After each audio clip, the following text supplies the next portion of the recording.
ফকিরে আইসে ভিক্ষা চালি তারও দেয় না। কোটি কোটি টাকার মাল দোকান ভরা, কোটি কোটি টাকার মাল দোকান ভরা, ক্যাশব্যাক সুমারের টাকা 5 লাখ 10 লাখ, খুচরা টাকা আছে। ফকির এসে কয় বাবা 2 টাকা দেন, করজোর মাপ চাই, বাবা আল্লাহর রাস্তায় মাপ চাই, বনি করিনি। আছে না? এটা শিরিক। এটা কি শিরিক? এই ফকিরের দোয়া দিয়ে আপনি দিন শুরু করেন, ফকিরিও আপনার কায়দা মতো দোয়া দিয়ে যায়, দিলাম তোরে মাফ করে, তুই যদি দিনের মধ্যে বনি করতে না পারিস। আমিও তো তোর কাছে বনি করতে আইছিলাম, তা আমি যদি বনি করতে না পারি তো তুই না করলে আমার কি? ঘর ঝাড়ু দেই নাই, এখনো ভিক্ষা দেওয়া যাবে না। রাতের বেলা আইটে বাড়ি বাইরে বেলালি লক্ষ্মী বেজার হয়, এখনো মুসলমান লক্ষ্মী পূজা করে। আছে না নাই? ঘর ঝাড়ু দেই নেই, রাতের বেলা লক্ষ্মী আইটে বাড়ি বাইরে ফেলাইস না, রাতের বেলা ঘর ঝাড়ু দিয়ে বাইরে ফেলাইস না, লক্ষ্মী বেজার হয়। জুতো পরে মাথায় উঠিস না, লক্ষ্মী বেজার হয়। জুতো পরে মাথায় উঠিস না, লক্ষ্মী বেজার হয়। এই যত জায়গা কোন লক্ষ্মী বেজার হয় অত জায়গা আপনি মুশরিক। নামাজ পড়েও মুশরিক, রোজা রেখেও মুশরিক। লক্ষ্মী কি মুসলমানদের না হিন্দুদের? জোর হলো না? লক্ষ্মী পূজা কারা করে? আপনি আজও ঘরের মধ্যে লক্ষ্মী পূজা করে যাইতেছেন, এই জন্য আপনি মুশরিক। আল্লাহ কা ইন্নাল্লাহা লা ইয়াগফিরু আন ইউশরাকা বিহি ওয়া ইয়াগফিরু মা দুনা যালিকা লিমান ইয়াশা। ও বান্দা, শিরকি গুনাহ করিস না, আর যত গুনাহ আছে আমি আল্লাহ তাআলা তোর যে কোনো ভালো কাজ দেইখা maaf করে দিতে পারি। আল্লাহ ওমান ইউশরিক বিল্লাহ ফাকাদ হাবিতাত আমালুহু। 2 নম্বর আরো কিছু শিরক আছে, যেই শিরকগুলো করলে আমল বাতিল হয়ে যায়। ঈমান যদিও বাতিল না হয়, এই জাতীয় শিরকে ঈমান বাতিল হয় না, কিন্তু আমল বাতিল হয়ে যায়। আর আল্লাহর সাথে শিরিক আরেকটা আছে, কয় ছেলে দেয় মেয়ে দেয়। জোরে বলেন কে? আর পীর বাবাও দেয়। খাজা বাবা গোপালগঞ্জের থেকে গাড়ি ভরে ৮৮ মুসলমান যায়। সদস্যদের এলাকা, কাশিরুজের এলাকা, কোট মসজিদের উলামায়ে কিরামের এলাকা, বাবারীপুর মাদ্রাসার এলাকা, এই দেশে গোপালগঞ্জে 30টা দাওরায়ে হাদিস মাদ্রাসার এলাকার উলামায়ে কিরামদের ভিতরে থাইকা এই জনগণ যদি সেই শিরকি কারখানায় যায়, বন্ড পীরদের আড্ডায় যায়, ওই খানজেল যাইয়া কুমিরে মুরগি আর গরু দিয়ে ছাগল দিয়ে আসে। কুমিরের বাপের ক্ষমতা জন্মদিদি ওরা কবে রয়েছে, নিজের একটা সালবে বানাতে পারতেছে না। ও কুমিরের কোনো প্রজনন নাই, ওরা 2 জন রয়েছে সেই জায়গায়। ওরা কি ফ্যামিলি প্ল্যানিং খাইছে নাকি? ওকে ভাই না, যারা নিজেরা ছেলে মেয়ে বানাতে পারে তারা কি তোমার ঘোড়ার কসু দেবে? আমার সাথে আমি এক ভ্যানে যাইতেছি, এই ভ্যানওয়ালা ড্রাইভার ওই ভণ্ড পীরকে বক্তব্য, ওর পীররে আর ভূয়সী প্রশংসা করতেছে। এই বাবার দরবারে এরকম মান্যত করলি ছেলে হয় মেয়ে হয়, হুজুর বহু প্রমাণ আছে। আমি তোমার বাবার ছেলে মেয়ে কয় না? কয় না, উনি 4টে বিয়ে করছে, একটা ওই নেই। আমি কই যে তোর যে বাবা বাইচে থাকতে 4 বউ নিয়ে একটা ছেলে মেয়ে বানাতে পারলো না, সে মরার পরে উন্মত্রে আবার ছেলে মেয়ে দেয় কি রে? আটকে গেছে না? আমি মনে করছি আর জব দিতে পারবো না। হ্যাঁ, আমার বাবা যে কত উদর, নিজে কোনো ছেলে মেয়ে না নিয়ে সব উম্মতরে দান করে দিয়েছে। আর শয়তানে যারে কামলা তারে কোনো ওয়াজ দিয়ে লাই দিয়া না যায়। আল্লাহু আকবার। ছাগলেরটা বান্দা রয়েছে রাস্তার ওই কোনায়, এই ছাগল ওই পাশে খুঁটো আর এই পাশে চলে গেছে, রাস্তার পাশে রশিটা নেই, ওই পাশে নিচে নেমে ঘাস খাচ্ছে। দেখছেন না এরকম আছে না? তো একজন, আমিও যাইতেছি সেই রাস্তায়, আমার সাথে সাথে একজন যাইয়ে ওই ছাগলের কোন পাশে যাবে, ও পাশে খুঁটো যে পাশে সে পাশে যাওয়ার কাজে না, ছাগল যে পাশে ওই পাশে না নিয়ে গৌরিয়ে ওই দেখতে যাচ্ছে। আর আমি তো ছাগলের দড়ি ডিঙ্গে চলে গেছি। ও যাই, আমি বললো যে তুমি এই নিচে দিয়ে কাটার মধ্যে দিয়ে গেলে? কয় যে হুজুর আমি বিশ্ব আশেকে রাসূলের লোক। আল্লাহর নবী এই ছাগলের গোসর কাঁধে করে ঘুরছে, আর সেই ছাগলের রশি আমি ডিঙ্গেব? আপনি কিসের হুজুর যে ছাগলের রশি ডিঙ্গেলেন? যেই রশি আল্লাহ নবী কাঁধে করছে সেই নবী রশি আপনি ডিঙ্গেলেন। আমি বললাম যে গাদা, তুই ছাগলের রশি ডিঙ্গেলি না, আমি ডিঙ্গেলাম বলে বেঙ্গালি, তো তো আল্লাহ রসুল দাড়ি রাখছে, তুই রাখিস না? তুই দাড়ি কাটছিস না? ধরা খেয়ে গেছে। এমন কয় কি, যেই দাড়ি আল্লাহ নবী রাখছে সেই দাড়ি আমার মুখে শোভা পায়? আমি কি করি নবীর দাড়ি মুখে রাখি? তাহলে ওরে মুহি স্যান্ডেল দিয়ে বেরিয়ে দিয়ে না? সাড়ে হারামজাদা। মহিলা আবারে জিজ্ঞেস করছে, হুজুর আপনি আপনার ওয়াজে শুনছি মহিলারা হাতে এবং পায়ে মেহেদি লাগাইতে পারে, পুরুষরা পারে না। কোন মসজিদের ইমাম সাহেব, এই আহসানুল ফাতোয়া বাবুল ইমামতের মধ্যে দেখবেন, কোন মসজিদের ইমাম যদি হাতে পায়ে নখে মেহেদি লাগায় তাহলে ওই ইমামের পিছনে নামাজ পড়া মাকরুহে তাহরিম। মসজিদের ইমাম সাহেব যদি চুল দাড়িতে কালো কলম লাগায় তার পিছনে নামাজ পড়া মাকরুহে তাহরিম। মসজিদের ইমামের দাড়ি যদি খাটো খাটো পিঁয়াজের দাড়ি সাইজ হয় ওই ইমামের পিছনে নামাজ পড়া মাকরুহে তাহরিমি। তবে মহিলারা হাতে পায়ে মেহেদি লাগাইতে পারিবে। এই ওয়াজ শুনছে ইউটিউবে শুনে আমার সক্রিয়ভাবে ফোন নাম্বার সংগ্রহ করে বলতেছে যে হুজুর আপনি কি এই মশলাটা ঠিক বলছেন? বলে কি হয়েছে? হাতে লাগালাম তাও ডাইনেতে লাগালাম, বাম হাতে কি করে লাগাই? যে এই বাম হাতে মেহেদি লাগাইয়া সেই বাম হাতে কত দূর পর্যন্ত ব্যবহার করা লাগে? আল্লাহ নবী মেহেদি চুল দাড়িতে ব্যবহার করছে, সেই মেহেদি আমি বাম হাতে, এবং আরো কইছেন যে পায়ে লাগানো, এটা বেয়াদবি না? আমি যে তা তো ভালোই তো বলছি। আল্লাহ নবী মাথায় তেল মাখাইতেন, সেই তেল কি তুমি মাথায় লাগাও না আরো কোনো জায়গায় লাগাও? লাগাতে তো নিচে ভরা পর্যন্ত লাগাও। তো সে সময় তোমার রুশ চায় না, নবী মাথায় দাড়িতে তেল মাহাইছে, সে তেল ভাষায় মাহায় হুজুর তা ঠিক আছে, ঠিক আছে। জবাব হুকুম পাওয়া যাও ইনতাজতানিবু কাবাইরা মা তুনহাউনা আনহু নুকাফির আনকুম সাইয়্যাতিকুম। মনে আছে কথা? শিরকি গুনাহ করব, বাবার কোনো ক্ষমতা আছে, পীরের কোনো ক্ষমতা আছে, মাজারের কোনো ক্ষমতা আছে? যারা মাজারে মোমবাতি দিবা, মাজারে মান্নত করবা, এই মানুষগুলো মুশরিক বিনাক হিসাবে জাহান্নামী। ছেলে হওয়ার জন্য, মেয়ে হওয়ার জন্য আরেকটা তদবির আছে, গাজীর গান। গাজীর গান মান্নত করলে ছেলে হয়। সুবহানাল্লাহ। আর পেটে যদি মেয়েও থাকে, আর একটা তাবিজ আছে, সেই তাবিজটা ব্যবহার করলে মেয়েও ছেলে হয়ে যায়, ট্রান্সজেন্ডার পেটে থাকতে হয়ে যায়। দুনিয়ায় সে ট্রান্সজেন্ডার সালোয়ার কামিজ পরে ট্রান্সজেন্ডার করা লাগে না। সেটা হলো বাচ্চা গর্ভে থাকা অবস্থায় যদি মারা, গর্ভবতী মহিলা, এরা যদি ঘুম থেকে সকালবেলা উঠে দুনিয়ার কোনো কিছু, কোরআন কিতাব আল্লাহ রসুল কিছু না দেখিয়া ঘরে একটা ক্যালেন্ডার ঝুলাই রাখবে, ওই ক্যালেন্ডারে ল্যাংটা পোলাপানের ছবি আছে না ছেলেদের, ওই ছবি দেখলে ওই পেটে যদি মেয়েও থাকে তা ছেলে হয়ে যায় আস্তে আস্তে। ঐতিহ্যবাহী আরামবাগ জামে মসজিদ কমিটি কর্তৃক আয়োজিত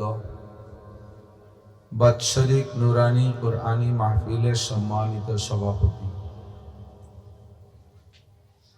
হযরতে উলামায়ে কেরাম, মসজিদের সুযোগ্য ইমাম ও খতিব সাহেব, মসজিদ কমিটির সকল সদস্যবৃন্দ, প্রাণপ্রিয় দেশবাসী, পর্দার আড়ালে বসে থাকা মা ও বোনেরা, অত্যন্ত দামি মাস শাবান মাস, আর মাত্র কয়েকদিন পরেই আসতেছে লাইলাতুল বারাত। অত্যন্ত দামি রাত। 20-21 দিন পরে আসতেছে সাইয়্যিদুশ শুহুর, সমস্ত মাসের নেতা মাস রমজান মাস। মূল্যবান মাসের মূল্যবান সময়, দামি জায়গা, আল্লাহর ঘর মসজিদের পাশে বসে আল্লাহ পাক আমাদেরকে এই শহরের, জেলা সদর শহরের হাজারো লাখো মানুষের মধ্য থেকে বাছাই ছাঁটাই করে সাময়িক জান্নাতের বাগানে বসার মতো যোগ্য মনে করে, জান্নাতি বাসিন্দা হওয়ার যোগ্য মনে করে আল্লাহ পাক রব্বুল আলামিন ডেকে নিয়ে আসছেন। মাগরিবের পর থেকে নিয়ে ধারাবাহিক আহলে হক উলামায়ে কেরামের জবান থেকে অনেক ভালো কথা শোনার সুযোগও করে দিয়েছেন। আবার ঈশার পরে আমাদের প্রাণপ্রিয় বক্তা, আমাদের গোপালগঞ্জের কৃতি সন্তান হযরত মাওলানা মুফতি শিবলি আহমদ সাহেবের জবান থেকে অনেক ভালো কথা বলার সুযোগও করে দিলেন। আবারও শেষ অধিবেশনে বসার তৌফিক দান করেছেন, শুকর আদায় করি আলহামদুলিল্লাহ। গোপালগঞ্জ জেলা সদর শহর অনেক জেলা সদরের চেয়ে ছোট বডিতে, অনেক বড় বড় জেলা আছে, পুরাতন জেলা যেগুলো, ফরিদপুর জেলা, যশোর জেলা, খুলনা জেলা। তুলনামূলক আমাদের গোপালগঞ্জ জাগার আয়তনের পরিসরে বেশ ছোট, তারপরেও আলহামদুলিল্লাহ এই সিজনে গোপালগঞ্জের ভিতর দিয়ে প্রায় 10টা মাহফিল হয়ে যাচ্ছে। আমার বক্তারা নিজস্ব এলাকায় খুব একটা দাওয়াত রাখে না, দূরে দূরেই মাহফিল করে। আমি আমার শহরে, আমার জেলা সদরে প্রায় 10টা মাহফিল হতে যাচ্ছে। তো সব জায়গার শ্রোতাই সব জায়গা ঘোরাফেরা করে। শ্রোতাদের ভিতরে 3 শ্রেণী আছে। টাটকা শ্রোতা, আটকা শ্রোতা আর ফটকা শ্রোতা। টাটকা শ্রোতা 10, 20, 30 মাইল দূরেও যাইয়া আসলে, আটকা শ্রোতা আশেপাশে কোথাও যায় না, মহল্লায় মাহফিল না গেলে মহিলারা কি কয়, ছেলে ধাক্কায় বিটিরা পাঠায়, ধরা পড়ে গেছে, আটকা খেয়ে গেছে, তাই একটু অশুদ্ধি আসে। ফটকা শ্রোতারা একটু আসে যায়, ওঠে বসে, দাঁড়ায় খাড়ায়, চানাচুর বাদাম খায়, ভালো লাগলে শুনে আবার একটু এটিয়ে যায়, এই উঠা বসার মধ্যে থাকে, ফটকামি ওরে। সব শ্রেণীর শ্রোতাই কম বেশ সব মাহফিলে থাকে। যারা দাঁড়িয়ে আছেন তারা একটু টাটকা হওয়ার অনুরোধ করতেছি। শ্রোতাদের পিছনে লম্বা জায়গা, অনেক জায়গা, কত দূর পর্যন্ত প্যান্ডেলের মাদুর বিছানো রয়েছে, অথচ মানুষ পাশে দাঁড়িয়ে দাঁড়িয়ে আছে। একটু দূরে গিয়ে এলো বসেন, ইনশাআল্লাহ কথা শুনে ভালো লাগবে ইনশাআল্লাহ। আল্লাহ তাআলা আমাদের সকলকে দিনের জন্য কবুল করে নেন, সবাই বলে আমিন।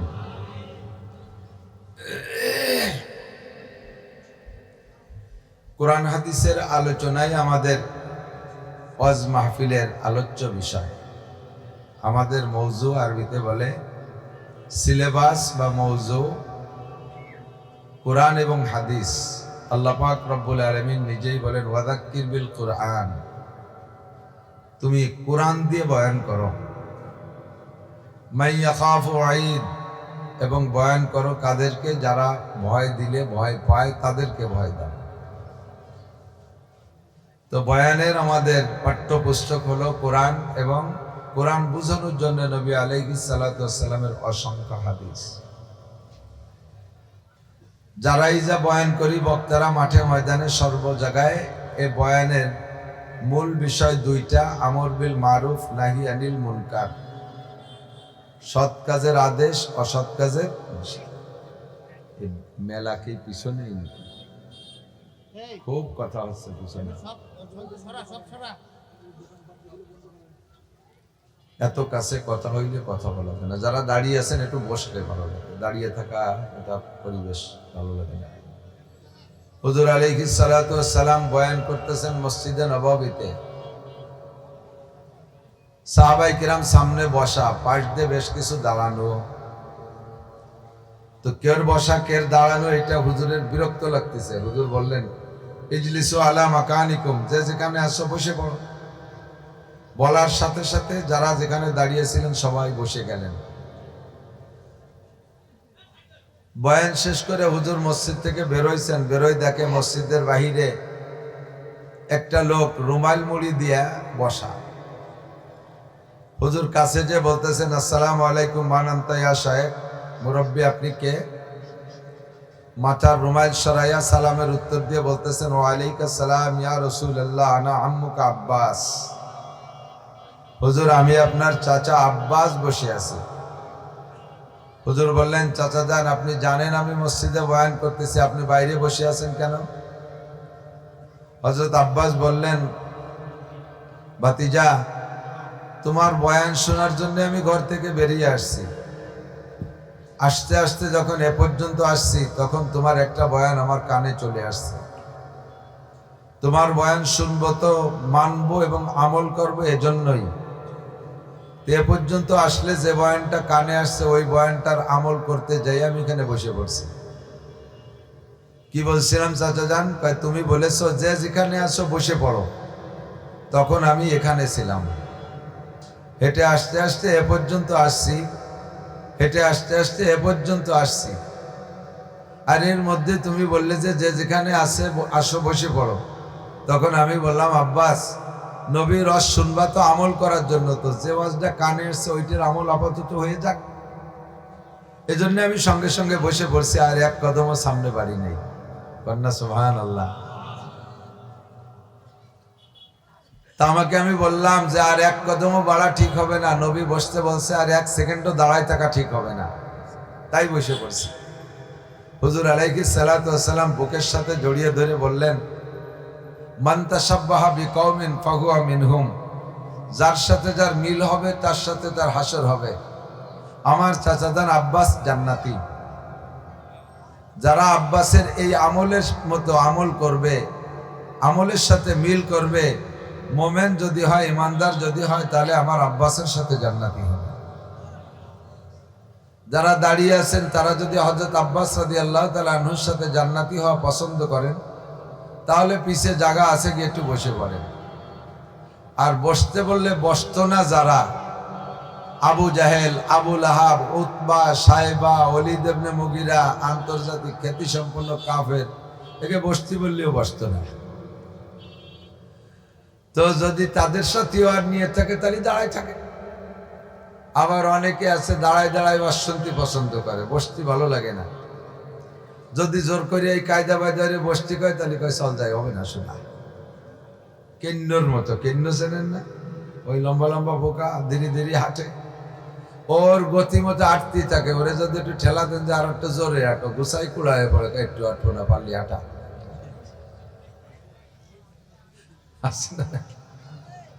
দাঁড়াই অশ্বনে যারা, তাকে যদি কই বসে, কয় তাই চল চলে যায়, সারা চুল খাই গিয়ে। আল্লাহ হেফাজত করুক, সবাই বোঝার তৌফিক দান করুন। হুজুর আব্বাস রাদিয়াল্লাহু আনহুকে বললেন, চাচা যান, এই তো বেশ দূর, আমি তো মসজিদে নববীর মেম্বারে বসে বয়ান করেছি, আপনি এত দূরে বসে শুনছেন, আমি কি যা ওয়াজ মসজিদে করেছি সব ওয়াজ আবার করব? তো হযরত আব্বাস বললেন, ভাতিজা, তোমার আওয়াজের মধ্যে মুজিজা আছে। আমরা 1 লক্ষ মানুষও যদি বসা থাকি, তুমি তোমার মুখে বয়ান করলে পায়ের কাছের লোকটাও যে আওয়াজে শুনে, আমরা 1,00,000 নম্বরের লোকটাও একই আওয়াজে শুনতে পাই।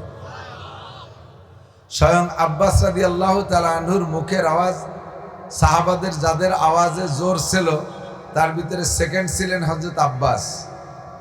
আব্বাস যদি জোরে ডাক দিতেন, 8 মাইল দূরের থেকে শোনা যাইত।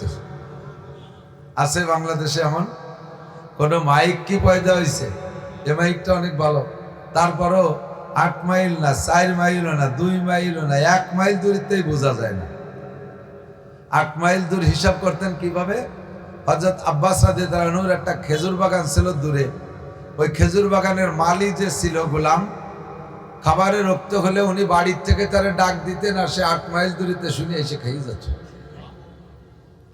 আর এক সাহাবার আওয়াজ ছিল 12 মাইল দূরে যাইত, ওনার নাম আমার মনে নেই। তো হযরত আব্বাস রাদিয়াল্লাহু তাআলা আনহু জোরে যদি ধমক দিত, তাহলে সাধারণ বাঘ কলজে ফেটে মারা যেত। হযরত আব্বাসের মুখের ধমকে বাঘের কলিজা ফেটে মারা যেত, এরকম আওয়াজওয়ালা ছিলেন বাঘ আব্বাসের। তো একজন কয় যে বাঘে, ওনার ধমকে যদি বাঘের কলিজা ফেটে মারা যায়, তো উনি যে ছাগল রেহে বেড়াতে, তা উনার ধমকে ছাগল মরে যেত। আব্বাসের ওয়াজ শুনতে শুনতে, আওয়াজ শুনতে শুনতে অভ্যাস হয়ে গেছে, এই জন্য তাকে কোনো অসুবিধা হয়তো না। তো হুজুর বলেন, মান তাশাব্বাহা বিকওমিন ফাহুয়া মিনহুম, যার সাথে যার মিল হবে তার সাথে তার।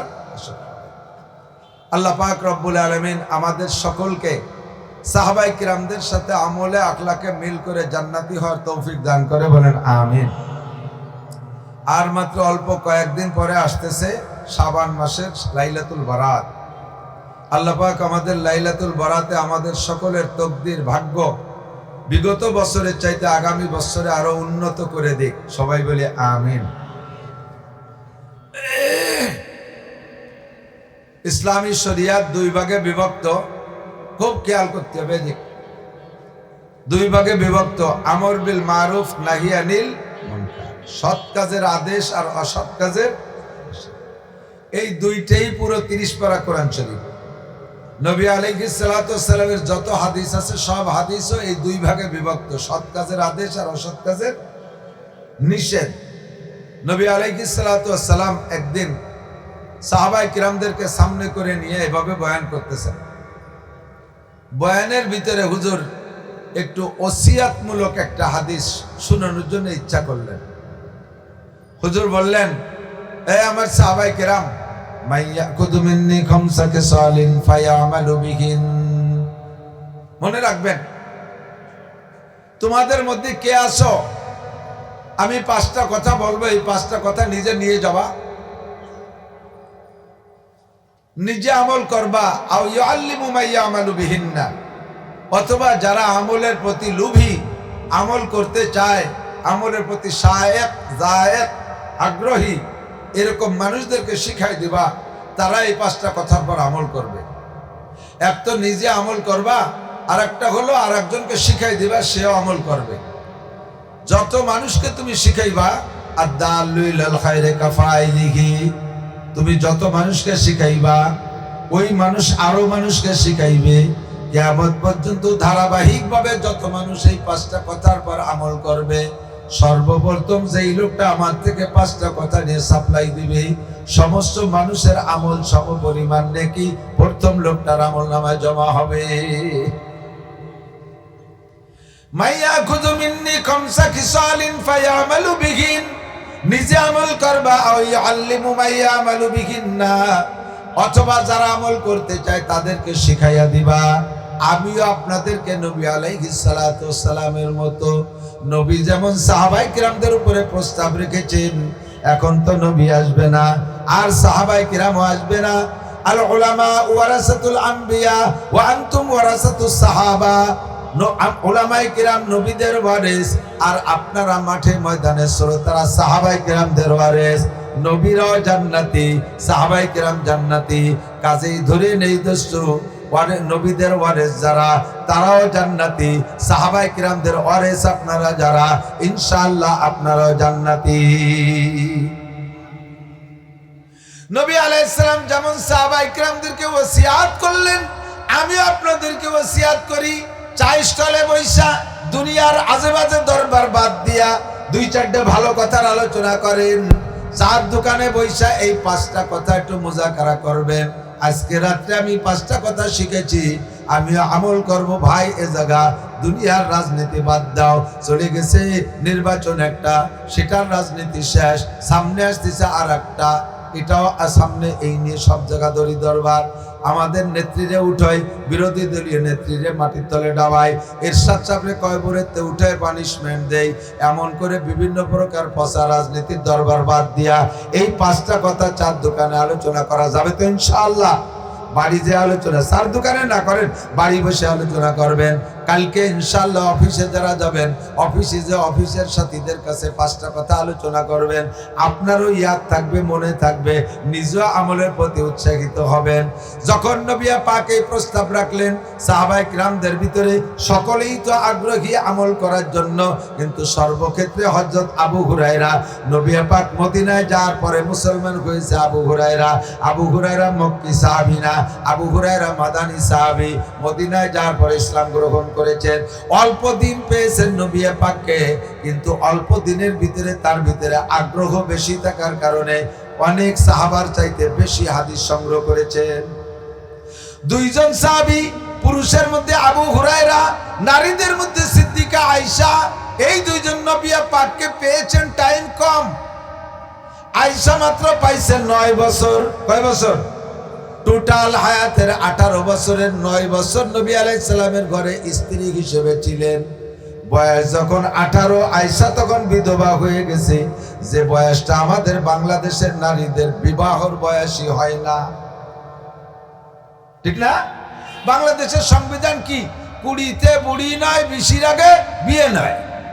আয়েশা 18তে বিধবা হয়ে গেছে, 9 বছর স্বামীর ঘর করার পরে 18তে বিধবা হয়ে গেছে, আর বিয়ের বয়স হতে আরো 2 বছর বাকি। আমাদের দেশের মেয়েরা তো আল্লাহ বতি হয় না, সারা জীবন কষি তাই। গহনডাঙ্গার রুহুল আমিন সাহেব হুজুরের একটা গল্প মনে পড়ে গেছে। হুজুর কয়, মিয়া গেছি এক জায়গায় মাহফিলে, সে সময় হুজুরেরও গাড়ি নেই, এখন না সব বক্তার গাড়ি হয়ে গেছে। রাত্রে মাহফিল শেষ করে থেকে যাইতো, সকালবেলা ভক্তা বাচ্চাদের যেত আবু লোকতে খাইয়ে দিয়ে তারপরে বেরোয় আসতো, হাত দিয়ে তো বানিয়ে। তো হুজুর কয় রইছি, তো থাকছি যে বাড়ি, এক বড় লোকের বাড়ি, খুব আলিশান বিল্ডিং, আরামে রইছি। সকালবেলা নাস্তা পানি খাওয়ার পরে বেরোবো, এর মধ্যে বাড়িওয়ালা বড় মানুষ, সে বলতেছে, হুজুর আমার কষি রেট একটু জানিয়ে দিয়ে জানো, শরীরটা টিকতেছে না, ওর স্বাস্থ্য খারাপ হয়ে যায়, কষি রেট একটু জানিয়ে দিয়ে যান। তো হুজুর মনে হচ্ছে কষি মানে বয়সে কষি, ছোট জালি, কষি মানে জালি না, গোপালগঞ্জের ভাষা কি, কষি মানে জালি। তো হুজুর কাছে আসছি কন, তো কষি ঘরের থেকে হুজুরির রুমে আসতে যাইয়ে দরজার এদিকও ঠেয়ে যাচ্ছে, উপরও বাঁধিয়ে যাচ্ছে, বরাবর বেরোতে পারতেছে না, কষি এরকম কায় থেকে বেরোচ্ছে, এলো মাইয়ে কষি, এলো মাইয়ে। হুজুর দেখি আচমকা কাঁপি উঠছে, ওরে বাবা এইটা যদি কষি হয় তোমার মতি ডাকিল। কচির বয়স কি কয়, 4 বছর আগে মাস্টার শেষ করছে। মাস্টার এম এ পর্যন্ত যাইতে কয় বছর লাগে, ভরা লাগে হিসেব আছে। আমি তো মাস্টার পড়ি না, এই জন্য বুঝি না। তো আমার মনে হয় কমপক্ষে 25-এর কম না। মাঝে মাঝে যদি নির্বাচন করুন আমারও না ধাক্কা করতে 2-1টা লাগে, পরীক্ষা আগ পাস হয়ে যায়। 25-এর আগে মাস্টার শেষ করা যায় না। এ বলে 4 বছর আগে শেষ করে, তাহলে 29। ওরে সুন্নতি কায়দায় বিয়ে দিলেও এই বয়সে না নিয়ে যেত না, তারপরেও বলে কষি। কুড়িতে বুড়ি নাই, 20-এর আগে বিয়ে নাই। সংবিধান এক জায়গা, দুনিয়ার সংবিধান, শরিয়াতের সংবিধান আলাদা জায়গা। আমার নবী বলেন, হে মুসলমান জেনে নাও, অফি তাওরাতে মাকতুব, তাওরাতের ভিতরে আয়াত হিসেবে আসছে, কোরআন শরীফের ভিতরে আয়াত হিসেবে আসে নাই। আমি তাওরাতের ওই আয়াতটা বড় পছন্দ করেছি, তাওরাত থেকে সংগ্রহ করে তোমাদের জন্য হাদিস হিসেবে রেখে গেলাম। আমার শিক্ষিত আব্বারা লক্ষ্য রাখেন, ও শহর অঞ্চলের মুরব্বীরা খেয়াল করেন। আল্লাহ নবী বলেন তাওরাতের ভিতরে আয়াত, তাওরাতের আয়াত কি মানব রচিত না আল্লাহর দেওয়া? তাওরাত আল্লাহর কালাম, সহিহ তাওরাত আল্লাহর কালাম, সহিহ ইনজিল আল্লাহর কালাম, সহিহ জবুর আল্লাহর কালাম। যেগুলো মানুষে ঢুকাইছে সেগুলো ভিন্ন, যেগুলো আল্লাহর কালাম সেগুলোকে অস্বীকার করলে ঈমান নষ্ট হয়ে যাবে। আল্লাহু আকবার। আমরা ঈমানে মুফাসসালের মধ্যে পড়েছি আমানতু বিল্লাহি ওয়া মালাইকাতিহি ওয়া কুতুবিহি, বলেন ওয়া কুতুবিহি, সব আসমানি কিতাব বিশ্বাস করি। যদি আপনি 7টার 6টা মানেন ওয়া কুতুবিহি, সমস্ত আসমানি কিতাবকে বিশ্বাস না করেন, আপনি পাক্কা কাফের। বলে কোরআন বিশ্বাস করে আপনি কাফের, আল্লাহকে বিশ্বাস করেও কাফের, রাসূলকে বিশ্বাস করে আপনি কাফের, সমস্ত আসমানি কিতাবকে আপনি বিশ্বাস করতে না পারলে আপনি কাফের। কাজেই তাওরাতকে বিশ্বাস করা ঈমানের অঙ্গ ফরজ। ওই তাওরাতের সহিহ আয়াতগুলো মুনাজ্জাল মিনাস সামা, আল্লাহ প্রেরিত যেগুলো সেগুলো বিশ্বাস করা ফরজ। তার ভিতরে একটা আয়াত আছে, হুজুর বলেন তাওরাতের একটা আয়াত, সেখান থেকে আইনা আমি তোমাদের জন্য হাদিস হিসেবে রেখে গেলাম। মান বালাগাত ইবনাতুহু ইসনাতাই আশ, মিশকাত শরীফ খুঁজে দেখতে পারেন, কিতাবুন নিকাহ 2য় খণ্ডের ভিতরে আছে। মিশকাত শরীফ 2য় খণ্ড, আরবি মূল খণ্ডের 2য় খণ্ডের ভিতরে কিতাবুন নিকাহ বিবাহ চ্যাপ্টারের মধ্যে আছে।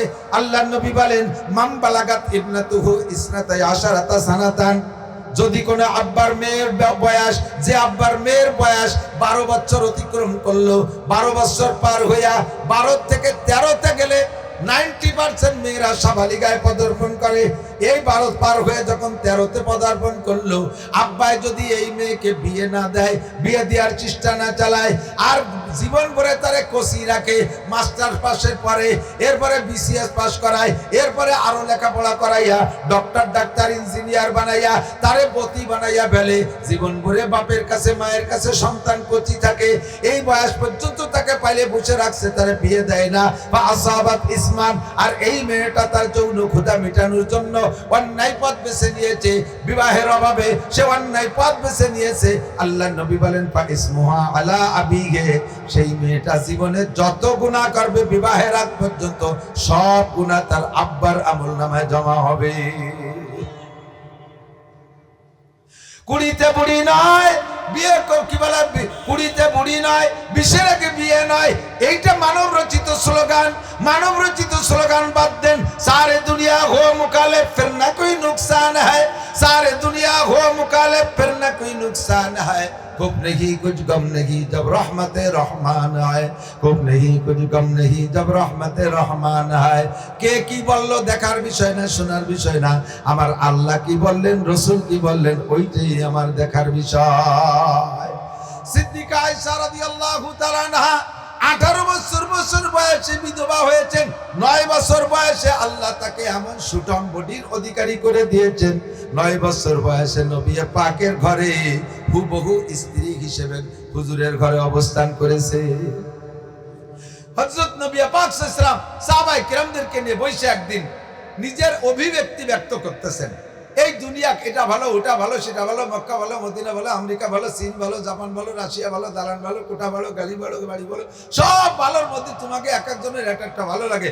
হুব্বিবা ইলাইয়া মিন দুনিয়াকুম সালাস, এই দুনিয়ার কিচ্ছু আমার ভালো লাগে না, আমার মাত্র 3টে জিনিস ভালো লাগে। কয়টা? হুজুরকে আমার তিনটি জিনিস ভালো লাগে। এক নম্বরে আত্মীব, সুগন্ধি ভালো লাগে, আতর ভালো লাগে, আত্মীব আমার ভালো লাগে। দুই নম্বরে আলমার আত, নারী জাতি আমার ভালো লাগে, নারী জাতি আমার ভালো লাগে। এদিক তাকান, নারী জাতি আমার ভালো লাগে। এর মানে হলো মাকে মা হিসেবে ভালো লাগে, দাদিকে দাদি হিসেবে ভালো লাগে, নানিকে নানি হিসেবে ভালো লাগে, বোনকে বোন হিসেবে ভালো লাগে, স্ত্রীকে স্ত্রী হিসেবে ভালো লাগে, মেয়েকে মেয়ে হিসেবে ভালো লাগে। নারীরা অসহায়, নারীরা দুর্বল, নারীরা অসহায়, নারীরা দুর্বল। এই জন্য আমি নারী জাতির পক্ষে, নারী আমার ভালো লাগে। তিন নম্বরে ওয়া কুররাতু আইনি বিসসালাত, আমার নামাজ ভালো লাগে। নামাজের মধ্যে দাঁড়াইলে আমার দিনটা ঠান্ডা হয়ে যায়, কলিজাটা শীতল হয়ে যায়। নামাজে দাঁড়াইলে চক্ষু ঠান্ডা হয়ে যায়, আমার নামাজ ভালো লাগে। তিনটে জিনিস ভালো লাগে। হুজুর এই বক্তব্যটা যেদিন দিয়েছিলেন, ওই দিন হুজুরের ঘরে স্ত্রী নাই। এর কয়েকদিন কিছুদিন আগে খাদিজাতুল কুবরার ইন্তেকাল। হুজুরের স্ত্রী নাই, স্ত্রী শূন্য অবস্থায় ব্যক্ত করলেন আমার নারী জাতি ভালো লাগে। অন্য যারা আছে তাদেরকে তো তাদের কায়দায় ভালো লাগে, কিন্তু স্ত্রী ভালো লাগে, সেই স্ত্রী তো ঘরে নাই। ফাকামা আবু বকর, আবু বকর দাঁড়িয়ে গেলেন। ফাকালা সাদাকতা ইয়া রাসূলুল্লাহ, সত্য কথা বলেছেন আল্লাহর নবী। আপনার মধ্যে তিনটে গুণ আমরা সর্ব অবস্থায় দেখে আসছি, উপলব্ধি করেছি। আপনার মধ্যে তিনটে গুণ আছে। ওয়া হুব্বিবা ইলাইয়া মিনাদ দুনিয়া সালাস, আমারও দুনিয়ায় তিনটে জিনিস ভালো লাগে। আবু বকর কয় আমারও তিনটে জিনিস ভালো লাগে। বলো আবু বকর কি? কয় এক নম্বরে আন-নাজরু ইলা ওয়াজহিকা, আপনার নূরানি চেহারার দিকে তাকায় থাকতে মনে চায়। আপনার নূরানি চেহারার দিকে তাকাইলে ক্ষুধা থাকে না, পিপাসা থাকে না, টেনশন থাকে না, দুশ্চিন্তা থাকে না, ভয়ও থাকে না, দুনিয়ার কোনো কিছু থাকে না। যদি আপনি বসে থাকতে পারেন, আমি বছরের পর বছর রোজা রাখতে পারি, সওমে বিশাল করতে পারি, আমার খানার কোনো চাহিদা থাকে না। আপনার নূরানি চেহারা থেকে আমার পেটের মধ্যে খাদ্য আসে, আমি একটানা আপনার দিকে তাকায় থাকতে পারি। আর নাজরু ইলা ওয়াজহিকা। দুই নম্বরে ওয়া ইনফাকু মালি আলা আমরিকা, আপনার হুকুমে আমার জীবনের সমস্ত অর্জন, যত ইনকাম করেছি সব ইনকাম আল্লাহর রাস্তায় খরচ করে দিতে ভালো লাগে। আপনি বলবেন যে আবু বকর সব দাও, আমার সব দিতে ভালো লাগে। আপনি না বললে এমনি চাইলেও আমার দিতে ভালো লাগে। আর যদি একবার বলেন সব দাও, সব ভালো লাগে। তবুকের যুদ্ধ, হ্যাঁ মনে রাখেন, তবুকের যুদ্ধে কালেকশন করেছেন আমার উলামায়ে কেরাম, মনে রাখবেন। কালেকশন নবীর সুন্নাত। মসজিদে নববীতে 460 জন সাহাবী লেখাপড়া করতেন, একে বলা হয় আসহাবে সুফফা। এই আসহাবে সুফফার জন্য নবী আলাইহিস সালাতু ওয়াসালাম কালেকশন করতেন সাহাবাদের ভিতরে। মদিনার খেজুরওয়ালাদেরকে, বাগানওয়ালাদেরকে বলতেন প্রত্যেক 10 কান খেজুরের 1 কান খেজুর মসজিদে নববীতে রেখে যাওয়া, আমার এই মাদ্রাসার ছাত্ররা খাবে। তারা তাই খেয়েই লেখাপড়া করেছেন। বহুত মাদ্রাসা ইদানিং খুব উন্নত মানের মাদ্রাসা করতেছে যারা কালেকশন বিমুখ। আমি এর বিলকুল বিরোধিতা করি। যেই মাদ্রাসার, যে এলাকার মাদ্রাসায় আঞ্চলিক পাবলিকের মধ্যে কালেকশন নাই, সেই এলাকার ওই মাদ্রাসার থেকে পাবলিকের উপকার কম হয়, পাবলিক উপকৃত হতে পারে না। উলামায়ে কেরাম এস্টাবলিশ 4000, 5000, 10000 টাকা ছেলেদের কাছ থেকে নিয়ে বইছে, জায়গায় বসে পড়াচ্ছে, উম্মতের কোনো ফিকির নাই। আর যদি উম্মতের কাছে দোকানে দোকানে, বাড়ি বাড়ি কালেকশন, সাদকা, ভেতরা, মান্নত, খয়রাত, মুষ্টি চাউল, ইটা ওটা কালেকশনের জন্য বারবার যাওয়া আসা হইতো, তাহলে আলেমদের সাথে উলামা, সাধারণ পাবলিকের একটা মুমারাসাত, একটা তালুক, একটা সম্পর্ক হইতো, একটা মিল মুহাব্বত হইতো, উম্মত উপকৃত হতে পারত বেশি। পাশাপাশি আর একটা বিষয়, কথা হবে না, পাশাপাশি আর একটা বিষয়, দিক থাকেন কথা এসে গেল, আমার মনে আছে, জায়গায় চলে যাবো ইনশাল্লাহ, ভয় নাই। দারুল উলুম দেওবন্দ যখন প্রথম হয়, তখন এই কালেকশনের মাধ্যমে মাদ্রাসা মুষ্টি আটা কালেকশন করে। বাংলাদেশে তো মুষ্টি চাউল, ও জায়গায় মুষ্টি আটা কালেকশন করে। তো এই প্রত্যেক সপ্তাহে শুক্রবারে কালেকশন করে। এই কালেকশন দেখে একজন পয়সাওয়ালা ধনী মানুষ, উনার খুব মাইন্ডে লাগছে। আইসে নানুতুবি রহমাতুল্লাহ আলাইকে বলতেছে, হুজুর, আল্লাহর দিন বড় দামি দিন, আর আপনাদের কাছে শুনেছি ইয়াদুল উলিয়া খায়রুম মিন ইয়াদিস সুফলা, উপরের হাত নিচের হাতের চেয়ে ভালো। দিয়ে আপনার এই মাদ্রাসার ছাত্ররা কোরআন হাদিস পড়ে, এরা সপ্তাহে বাড়ি বাড়ি বিক্রি করে বেড়ায়, আমার এটা ভালো লাগে না। হুজুর কাছে খাবে কি? সরকার তো টাকা পয়সা দেয় না, রেখে তো জায়গা জমি খাবে কি রে? কয় যে হুজুর, আপনার 1 বছরে কত আটা লাগে, 1 মাসে কত আটা লাগে, আপনার সারা বছরের সম্পূর্ণ আটা আমি দিয়ে দেব। কথা না বলি ভাই, আপনার তো দায়িত্বশীল মনে হয়, কথা বলেন না। বাড়ি জরুরি আলী মাই কি বলেন, সবাই শুনি, আর না আলী একটু শুনি করেন। এদিক তো লক্ষ্য করি কয় যে আমি সারা বছরে সব আটা দেবো, একটু সুবহানাল্লাহ বলবেন না? এমন একজন বড় ডোনার পাইলে তো আমরা খুশিতে নাচি। এই তালবি আলিমরা মহল্লায় কালেকশন করতে যাইতে পারবে না। নানু তুমি রহমাতুল্লাহ আলাইহি খুশি হইয়া তাকে সাবাস দিয়ে বললেন যে বাবা কালকে তোমাকে বলবো আমি কালেকশন বন্ধ করে দে, তোমার আটা নেব নাকি নেব না কাল বলবো, আমার রাত্রে একটু পরামর্শ আছে। লোকটা বিদায় দিয়া উনি রাত্রে পরামর্শ করবেন কার সাথে? মাদ্রাসার হুজুরদের সাথে না, কমিটির কাহারোর সাথে না, মহল্লায় যারা আটা দেয় তাদের সাথে পরামর্শ। তো প্রথমেই গেছে এক বুড়ির বাড়ি, যাইয়ে বুড়িরে বলতেছে বুড়ি তোমাকেও কপাল ভালো আমাকেও কপাল ভালো, আল্লাহ বাঁচাইছে আমার তালবি আলিম আর তোমাকে বাড়ি বাড়ি দাঁড়ে দাঁড়ে শুক্রবারে আইসে তোমাকে এই দরজা নাড়ানাড়ি করবে না, আটা চাবে না, কালেকশন করবে না। আল্লাহর রহমতে এক বড় লোক আমাকে সারা বছরের আটা দিয়ে দেবে। আল্লাহ আমাদেরকে এই ব্যবস্থা করে দিয়েছে। তোমার মতামত কি বুড়ি? আমার তালবি আলিমরা কি কালেকশন করতে আসবে কি আসবে না? বুড়ি ফেলফেলায় কান্দে দিতেছে, আমরা পাবলিক মূর্খ মানুষ, আমরা লেখাপড়া জানি না, কোরআন হাদিস পড়তে পারি না, নামাজ কালাম ভালো পারি না। তোমার মেহমান তালবি আলিমকে একটু আটা খাওয়াই একটু বেচতে আশা করছিলাম, তুমি বড় লোকের আটা ভাইয়া আমাকে আটা বন্ধ ধরে দিলে। তা যাও তোমার হুজুরকে নিয়ে আর বড় লোককে নিয়ে বেচতে যাও, আমরা গরিব মানুষ আর বেচতে যাবো না। বুড়ির কান্না দেখে কাসেম নানু তুমি কয় বুড়ি যদি সারা পৃথিবী আমার দাওয়াত মাদ্রাসার নামে লিখে দেয় তবুও তোমাদের বাড়ি থেকে আটা কালেকশন চলবে। এই কালেকশনের মাধ্যমে এলাকার গরিব মানুষ, সাধারণ মানুষ, পাবলিক মানুষ এরা কিছু কিছু দিয়া উলামায়ে কেরামের সাথে সম্পর্ক রাখে, একদিন এগুলো কাজে লাগবে ইনশাআল্লাহ। কথা বলেন ঠিক কি ঠিক না? মাদ্রাসা যতই পয়সা নেন আর যা করেন উম্মতের কাছে কালেকশন করেন। নবী পাক কালেকশন করছেন সাহাবায়ে কেরাম আসহাবে চুপ্পার জন্য, মদিনার খেজুরওয়ালা সাহাবাদের কাছ থেকে প্রত্যেক 10 কানি 1 কানি। তবুকের যুদ্ধ এসে গেছে, হুজুর কালেকশন করবেন, বিশাল খরচ, সামনে বড় যুদ্ধ। হুজুর বলে এই তবুকের যুদ্ধে কে কি দিবা কোনো ধরা বান্ধা নাই। আজকে হযরত উসমান রাদিয়াল্লাহু আনহু কয় হ্যাঁ আবু বকরের সাথে কোনোদিন পারি না, আজকে মুরব্বিরে পিছে ফেরাবো। কারণ উসমানের পয়সা আছে, উসমানের বিশাল সম্পদ। শাম থেকে উসমানের মালবাহী উট রওনা দিছে, একটা উটের লেজ আর একটা উটের মুখ, এভাবে একের পর এক প্রত্যেকটা উট মালবাহী। সামনের উটটা মদিনায় চলে আইছে, পিছনের উটটা এখনো শাম ছাড়তে পারে নাই, সিরিয়া ছাড়তে পারে নাই। এরকম এক রুটে না বহু রুটে হযরত উসমানের ব্যবসা। তাহলে কি পরিমাণ মাল হযরত উসমানের। উসমান কয় আবু বকরের সাথে কোনো জায়গা পারি না, নামাজে পারি না, রোজায় পারি না, হিজরতে পারলাম না, কোনো তাই পারি না, আজকেই খেলা হবে। উনি কয় হুজুর আমার টোটাল সম্পদের 3 ভাগের 1 ভাগ তবুকের যুদ্ধে দান করে দিলাম। কি পরিমাণ মাল হতে পারে? তারিখের কিতাবে লেখে এক উসমানের এই 3 ভাগের 1 ভাগ মালে যে পরিমাণ মাল হয়েছে তবুকের যুদ্ধের মতো 10টা যুদ্ধ সম্পূর্ণ খরচ বহন করতে পারে, এত পরিমাণ হয়েছে। তো হযরত উসমান দিয়ে তো খুশিতে একটু আনন্দিত। এরপরে হযরত ওমর বলতেছে উসমানের যা আছে ওর তো আমাকে কেনির কোনাও নাই, তো হুজুর আমি কি দেব, একটু বাড়িতে আসি।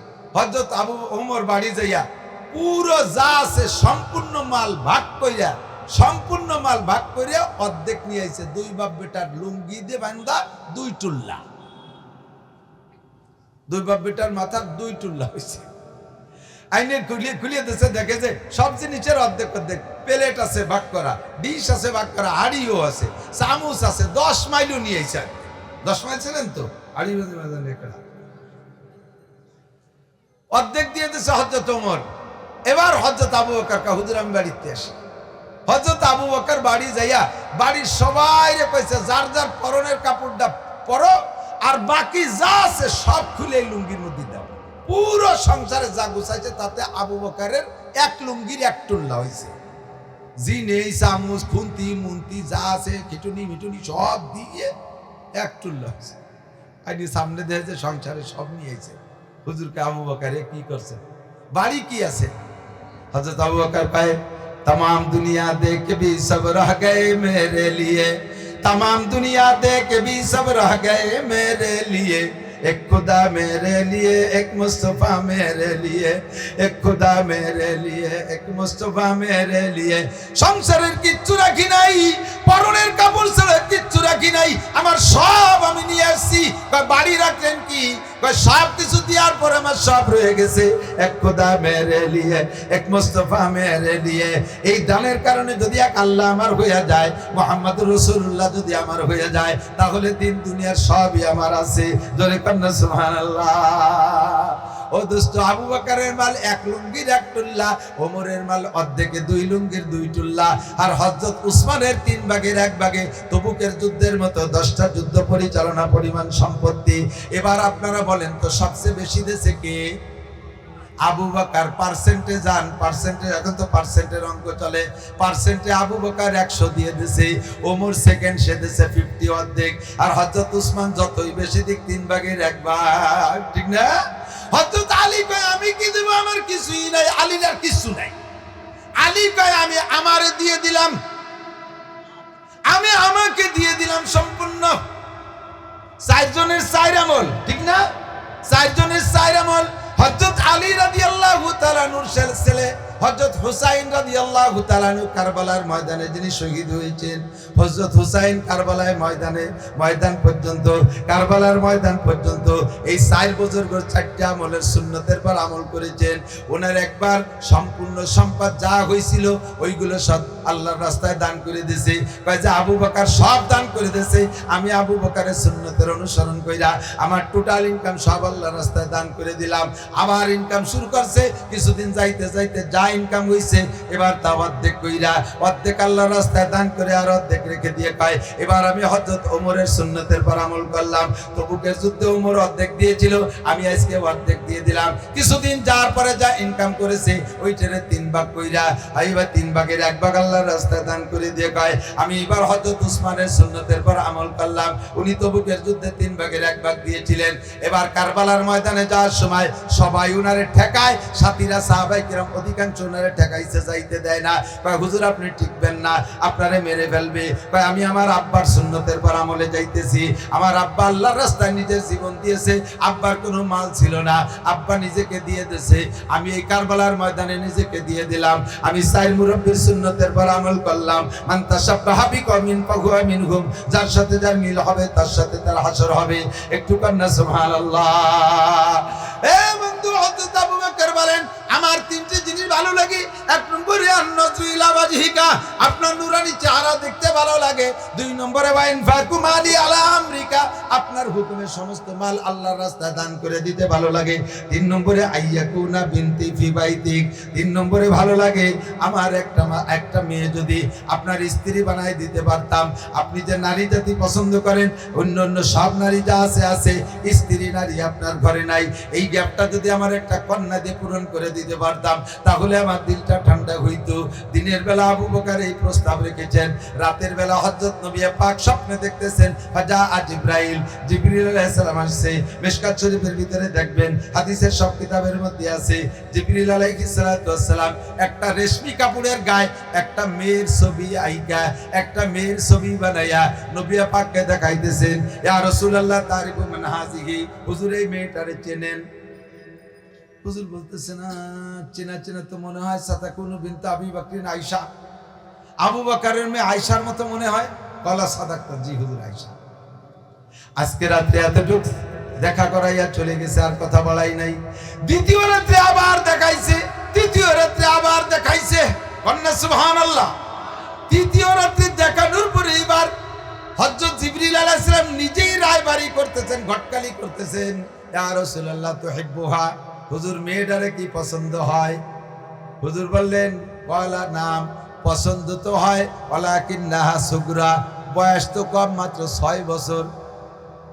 কয় বছর? আমার বয়স 50-এর বেশি, মেয়েটার বয়স 6 বছর। এত ছোট মেয়ে পছন্দ করে কি হবে? 6 বছরের মেয়ে আমি পছন্দ করব, বুড়ো মানুষ। আচ্ছা আমার নাতিকে বয়স হুজুর সেটা পরে, আগে পছন্দ হয়নি কি করেন? হ্যাঁ, তার আব্বারও পছন্দ হয়, তার ফ্যামিলির সবাই যে পছন্দ হয়, মেয়েটাকে পছন্দ হয়। ঘটনা কি? জিবরাইলকে হুজুর 3 দিন আগে আপনার আবু বকর বলেছিল তার একটা মেয়ে আপনার স্ত্রী বানায় দিতে পারলে আবু বকরের কলিজা ঠান্ডা হয়, আর সে আজিমের মালিক আবু বকরের ওই কথাটা কবুল করে নিছে। উপরে রেজিস্ট্রি হয়ে গেছে, আরশে আজিমে লেখা হয়ে গেছে, দিনের বেলা আপনি আয়েশাকে বিয়ে করে নেবেন। সিদ্দিকা আয়েশা রাদিয়াল্লাহু তাআলা আনহা বলেন, হুজুরের সব স্ত্রীর সাথে হুজুরের সম্পর্ক ভালো ছিল, কিন্তু আমার একটু পার্সোনালিটি আলাদা আছে, যেটা অন্য কোনো নারীদের নাই। সেটা কয়েকটা দিক দিয়ে। একটা হলো আমার বিবাহের প্রস্তাব স্বয়ং আল্লাহ পাক রব্বুল আলামিন পাঠাইছে। 2 নম্বর, আমি হুজুরের অন্য কোন স্ত্রীর ঘরে থাকা অবস্থায় জিব্রাইল হুজুরের ঘরে আসতেন না। না, হুজুরের সাথে যদি হুজুরের অন্য কোন স্ত্রী ঘর করতেছেন, অন্য কোন স্ত্রীর ঘরে হুজুর, ওই অবস্থায় জিব্রাইল বাইরে এসে ঘোরাঘুরি করতো ওহী নিয়া। যখন যে হুজুর টের পাইতেন তখন হুজুর বাইরে যাইতেন, তারপরে হুজুরের কাছে জিব্রাইল আসতেন। মহিলারা থাকা অবস্থায় জিব্রাইল আসে না, মহিলারা থাকা অবস্থায় জিব্রাইল কাছে আসতেন না। সিদ্দিকা আয়েশা বলেন, একমাত্র শুধুমাত্র কেবলমাত্র মহিলা আমি, আমার কোলের মধ্যে নবী মাথা দিয়ে শোয়া অবস্থায় জিব্রাইল সেই অবস্থায় ওহী নিয়ে আসতেন। 3 নম্বরে, মাতা রাসূলুল্লাহ সাল্লাল্লাহু আলাইহি ওয়াসাল্লাম, নবী আলাইহিস সালাতু ওয়াসালাম মারা গেছেন। হুজুর স্ত্রীদের ঘরে বাড়ি বাড়ি করে থাকতেন, এক এক স্ত্রী ঘরে 1 রাত 2 রাত করে ভাগ করে থাকতেন। ভাগ হিসেবে যে রাতটা আমার ঘরে থাকার বাড়ি পড়ছে, ওই রাত্রে নবী আলাইহিস সালাতু ওয়াসালাম আমার ঘরে থাইকা মারা গেছেন। 3 নম্বর 4 নম্বর হলো মাতা রাসূলুল্লাহ সাল্লাল্লাহু আলাইহি ওয়াসাল্লাম রাসূবাইনা হাকেনাতি বাজাকেনাতি, আল্লাহর নবী যখন মারা যান, হুজুরের মাথাটা আমার থুতি আর হলকমের মাঝখানে, আমার বুকের সাথে আল্লাহর নবী টেক লাগাইয়া বসা, আর আমার হুজুরের মাথাটা আমার হলকমের উপরে, আমি বুকের উপরে হাত দিয়ে জড়িয়ে ধরে রাখছি, গাড় গাড় করে সেলেচা হচ্ছে। এমতো অবস্থায় ইতিমধ্যে ইজা আব্দুর রহমান ইবনে আবি বকর ও হুয়া ইয়াস্তাকু, ইতিমধ্যে হযরত আবু বকরের ছেলে আব্দুর রহমান রাদিয়াল্লাহু তাআলা আনহু ওই ঘরের মধ্যে নবীকে দেখতে আসছেন। ও হুয়া ইয়াস্তাকু, দাঁড়ায় দাঁড়ায় মেসাক করতেছেন আর হুজুরকে দেখতেছেন। যারা হজে গেছেন, উমরায় গেছেন, সৌদি গেছেন, তারা বলতে পারবেন সৌদি আরবওয়ালারা মেসাকে খুব অভ্যস্ত। দেখছেন না, নামাজে দাঁড়াইয়ে ডলার দেশে আদোয়া মেসাক পকেটে তুলে দেয়। দেখছেন কি না, এই মেসাকের অভ্যাস, এটা হুজুরেরও হাদিস। হুজুর বলে, লাউলা আনা শুকালা উম্মতি লামারতুম বিসওয়াকে ইনদা কুল্লি সালাত ওয়া ইনদা কুল্লি ওযু। হুজুর বলেন, আমি যদি উম্মতের জন্য কঠিন মনে না করতাম, তাহলে সব সময় 5 ওয়াক্ত নামাজ এবং 5 ওয়াক্ত ওযু এবং বেশি বেশি বেশি টাইম মেসাক করার হুকুম দিতাম। ওরা ওই কথার পর মেসাক করে। আব্দুর রহমান এসে মেসাক করতেছে হুজুরের সামনে দাঁড়ায় দাঁড়াইয়া। হুজুরের তখন সেলেসা শুরু হয়ে গেছে, জানকানদানি শুরু হয়ে গেছে। ইতিমধ্যে অল্পক্ষণের মধ্যে হুজুর ইন্তেকাল করবেন। হুজুরের কথা বলার শক্তি নাই। আব্দুর রহমানের মেসাকের দিকে বারবার চোখ তুলে তাকাচ্ছে, কথা বলতে। আরে গোপালগঞ্জের মানুষ এত বড় বিয়াদব হয় তো আমি জানি নি রে। পিছনে কথা কয় তারা, সভ্য ভদ্র মায়ের সন্তান অলিবেরা কথা বলবেন না। আর কথা বললে বলবো যে আপনার মাও বিয়াদব, গোষ্ঠী শুদ্ধ বিয়াদব। ঠিক কইছি না? আপনারা একমত না? কথা হবে না, জরুরি কথা হলে সরে যান। খুব কষ্ট পাচ্ছি, ভীষণ কষ্ট পাচ্ছি, কথা গুছাই আনতে পারছি। 1 লক্ষ মানুষ বসা থাকবে, সামনে একটা মানুষ উল্টো পাল্টা হলে কথা কওয়া যায় না। নবীর মতো বক্তা বয়ান করতে পারতেছে না, মাঝখানে এক বুড়ো বসে একা ঘন কথা কয়। হুজুর কয়, জিব্রাইল এসে হুজুর কথা বলতে পারেন না, কয় যে ওই বুড়ো জ্বালায় ভাবতেছে। ও বুড়ো কি রে? কয় বুড়ো ঘন ঘন পেশাব করতে যায়, উঠে এসে বসে আর ভাষা ফিরিয়ে দিয়ে বসে, বারবার মুখে মুখে তর্ক করে, জোরে জোরে হই হুল্লা চিল্লে পাল্লা করে, আর ফুটফুট করে বাদাম খায়, খেজুর খায়, ওর জ্বালায় কথা করতে। জিব্রাইল কয়, হুজুর ওরে চেনেন? কয়, তো চিনি তো, আমার বাপ চাচাকে সাথে। কয়, না, ওর ভিতরে আরো কয়টা দোষ আছে। কি দোষ? কয়, 1 নম্বর দোষ হলো উতুল্লিম বাদা জালিকা জানিম, হলো হারামজাদা জারজ সন্তান। এ জারির বাচ্চা বলে কোরআনের মাহফিলের আদব রক্ষা করতে পারতেছে না, এই জন্য আপনার মুখে মুখে তর্ক করে। হুজুর কয়, তাই করতে দাও, চুপ করে। এ করলে অস্কর নবীর মতো বক্তা ফের কথা কইতে পারে না। যারা কোরআনের মাহফিলের পাশে বাজে বাজে কথা বলবেন, হই হুল্লা করবেন, আমরা মুখের পর বলতে না পারলেও আমরা জেনে ফেলাইছি নবী পাক বলেছেন, আল্লাহ বলেছেন, তাদের জন্মের মধ্যে কোনো না কোনো দোষ আছে, যেই দোষের কারণে কোরআনের মজলিসের আদব রক্ষা করতে পারে। এত বড় মারাত্মক দোষী সাব্যস্ত হবেন না কেউ। থাক, এটা যারা দাঁড়ায় আছে এটা থাকতে দিতে আমার দিক। আল্লাহ জিবরিল আলাইহিস সালাতু ওয়াস সালাম কি বলে, হযরত আব্দুর রহমান ইবনে আবু বকর মেসাক করতেছে। এই মজার কথা এদিকে খেয়াল করেন মুরব্বিরা। তো আব্দুর রহমান মেসাক করতে করতে যখন আসছে, হুজুর বারবার তাকাচ্ছে, কিন্তু মুখ দিয়ে বলবে যে আব্দুর রহমান মেসাক দেয় শক্তি নাই, বারবার তাকানো দেখা সিদ্দিকা আয়েশা টের পাইছে। হুজুরকে বলতেছি, ইয়া রাসূলুল্লাহ তাস্তাকু, হুজুর মেসাক করবেন? হুজুর মেসক করবেন, হুজুর চোখ দিয়ে ইশারা দিলেন মেসক করবেন। আয়েশা বললেন, আব্দুর রহমান তাড়াতাড়ি যাও মেসক নিয়ে আসো। আমার নবীর জিন্দেগিতে আমার কাছে যা চাইছে আমি এ পর্যন্ত দেই নাই, এমন কিছু নাই আমার সাধ্য মতে। আজকে মরণকালে হুজুরকে যদি মেসক না দিতে পারি, আমার এই শোক আমি মিটাইতে পারবো না। এই শোক নিবারণের কোনো উপায় নাই, তুমি তাড়াতাড়ি মেসক আনো। আব্দুর রহমান মারছে দৌড় মেসক আনতে। ইতিমধ্যে আয়েশার মাথার মধ্যে আর একটা ঢুকছে, আরে মেসক নিয়ে আসতে আসতে যদি নবী ইন্তেকাল করে তাহলে তো মেসক দিতে পারলাম না, কি হবে? আব্দুর রহমান, তোমার মেসকের এক পাশ চাবাইছো, আর এক পাশ ভালো আছে তো? বলে হ্যাঁ ভালো আছে। তো ভাই তুই ওই পাশ দে, চাবানো পাশ থাক। ভালো পাশ হুজুরকে দিলেন। হুজুর চাবাইয়া নরম করবে এই শক্তি হুজুরের দাঁতে নেই। হুজুর ইশারা করলেন, আয়েশা তুমি চাবাই দাও। হযরত আয়েশা মেসক চাবাইয়া আব্দুর রহমানকে বললেন, আব্দুর রহমান পানি আন, তাড়াতাড়ি ধুয়ে দেই। মেসক চাবাইলে লালা যায় না মেসকের মধ্যে, এটা তো ঘৃণা করাই স্বাভাবিক একজনের মেসক আর একজনের। তাড়াতাড়ি যা পানি আন। আব্দুর রহমান পানি আনতে রওনা দিছে। হুজুর বলতেছে, হুজুর ইশারা করে বলেন, আয়েশা মেসক ধুইও না, ওই অবস্থায় দাও। সিদ্দিকা আয়েশা বলেন, মাতা রাসূলুল্লাহ সাল্লাল্লাহু আলাইহি ওয়াসাল্লাম কি নবী পাকের আমার পার্সোনালিটি যেগুলো, তার ভিতরে অন্যতম আরেকটা হলো, নবী যখন ইন্তেকাল করেছেন মরণকালে মৃত্যুর সময় আমার থুক আর রসুলের থুক, আমার লালা আর আল্লাহর নবীর লালা মেসকের মাধ্যমে এক হয়ে গেছে নবী পাকের মুখের ভিতরে। হুজুর ওই অবস্থায় ওই মেসক করলেন, হাত নাড়ানোর ক্ষমতা নাই। আয়েশাকে বললেন, তুমি ডইলা দাও। এ পাশ থেকে ও পাশে নিয়ে 3 বার মেসক করতে করতে ইতিমধ্যে আল্লাহর নবী উপর দিক তাকাইয়া একবার বলে উঠলেন, 3 বার বললেন, আল্লাহুম্মা রফিক আল আলা, আল্লাহুম্মা রফিক আল আলা, আল্লাহুম্মা রফিক আল আলা। এই কথা বলার পরে আর নবী নাই। নবী পাক ইন্তেকাল করলেন। মাত্র হায়াত পাইছে হযরত আয়েশা নবী পাকের জীবদ্দশায়। নবী পাকের ঘরে হায়াত পাইছে মাত্র 9 বছর। এরপর আয়েশা আরো বেঁচে ছিলেন, কিন্তু নবী পাকের সংসারে হুজুরের সাথে দাম্পত্যে হায়াত পেয়েছেন মাত্র 9 বছর। 9 বছর বয়সে স্ত্রী হিসেবে ঘরে ঢুকছেন, আর 9 বছর বয়সে 18 বছর বয়সে বিধবা হয়ে গেছি। এত অল্প বয়স ছিল আয়েশার। ছোট মানুষদের ঘুম বেশি, কারণ রাতের বেলা হুজুর যখন শেষ রাত্রে উঠতেন তাহাজ্জুদের নামাজ পড়তেন, আমি তো একই বিছানায় শোয়া। হুজুর উঠে আমারে ডাকতেন মুহাব্বতের সাথে, আয়েশা করে ডাকতেন না, ইয়া আইশ। আইশ মানে আরাম। আইশ মানে কি?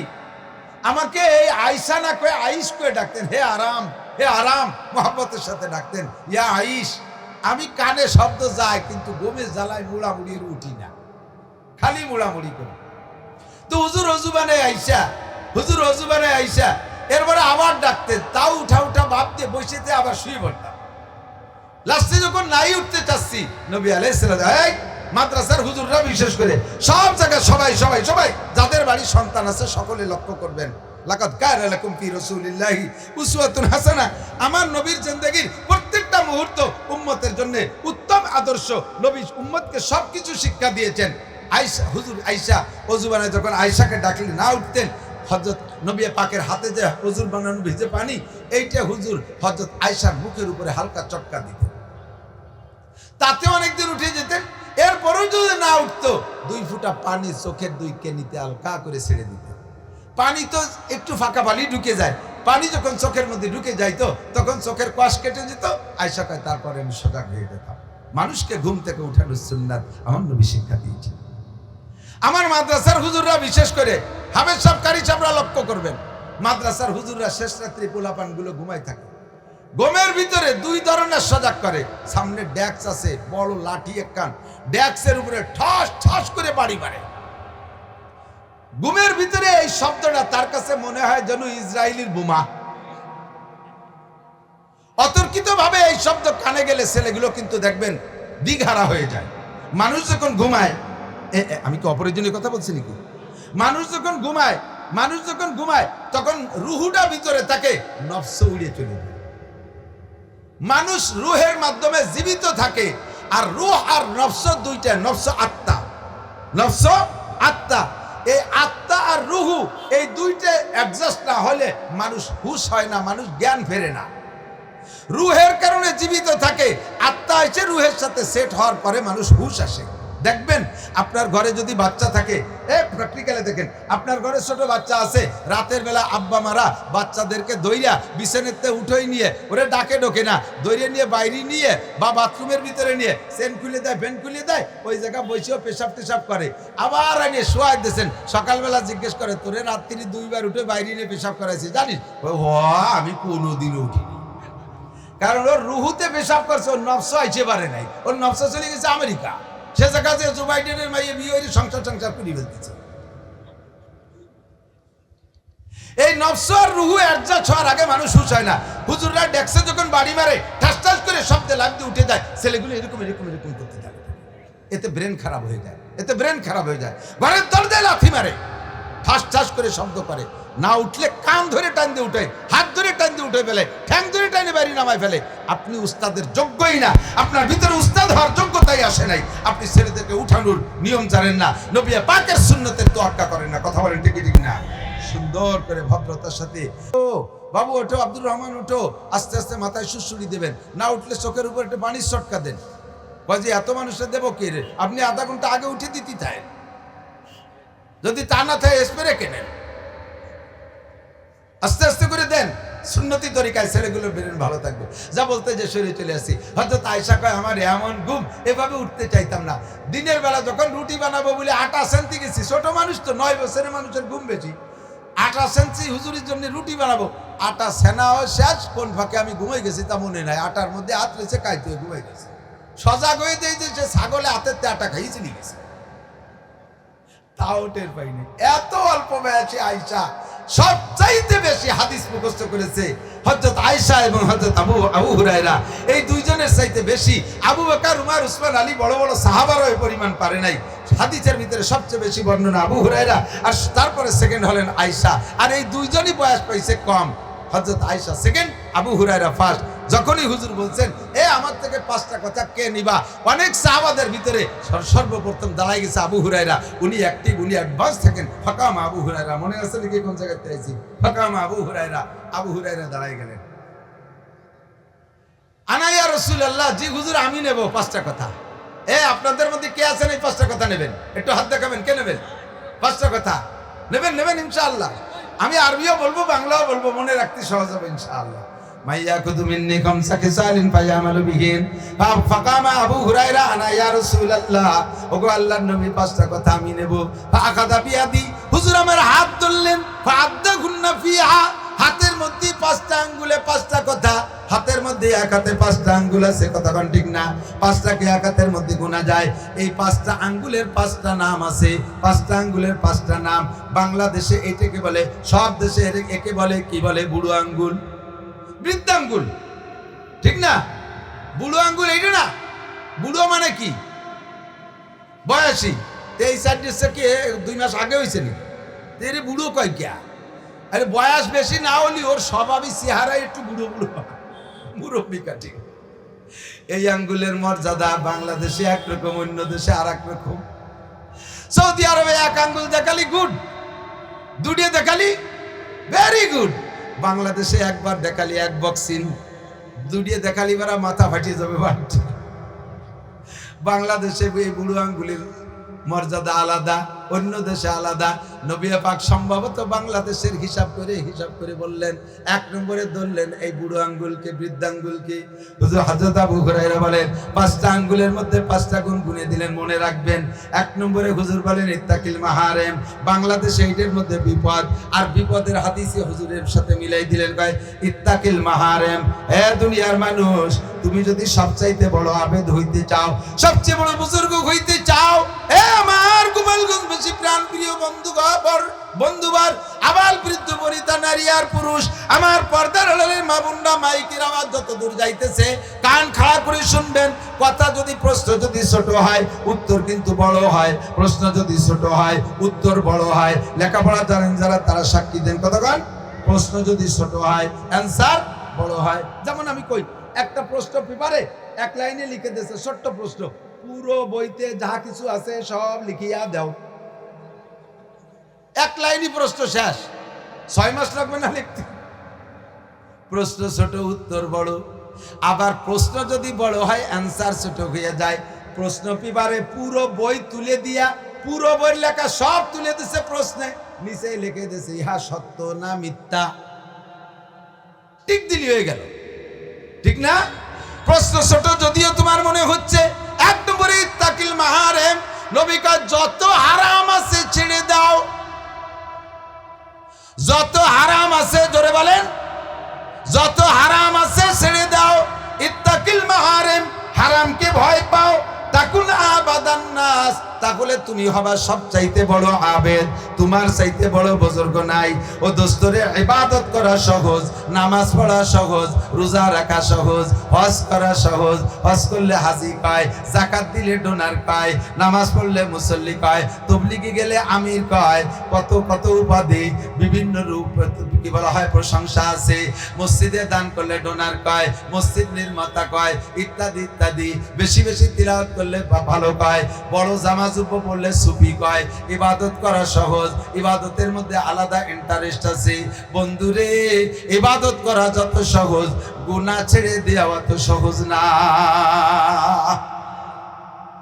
নবী বলেন নাই সবচেয়ে বড় আবেদ হইতে হলে বেশি বেশি নামাজ পড়ো, বেশি বেশি জিকির করো, বেশি বেশি বারবার উমরায় যাও, বারবার প্রত্যেক বছর একবার হজে যাও, বছরে 2 বার উমরা করো, যাও বছরে 2টা চিল্লা লাগাও, প্রত্যেক বছর 2 বার চরমুনাই যাও, বেশি বেশি ডেলি 5-10 পারা তেলাওয়াত করো, সকাল সন্ধ্যা জিকির করো, লক্ষ লক্ষ কোটি কোটি টাকা দান করো।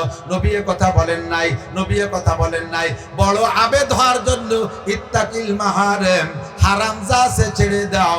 একটা একটা করে বুঝে নেন বন্ধু। আল্লাহ পাক রব্বুল আলামিন বলেন হারামেরও ক্লাসিফিকেশন আছে, ক্যাটাগরি আছে। কিছু হারাম এমন আছে যেই হারামে ঈমান নষ্ট করে ফেলে, যেই হারামে ঈমান নষ্ট করে ফেলে।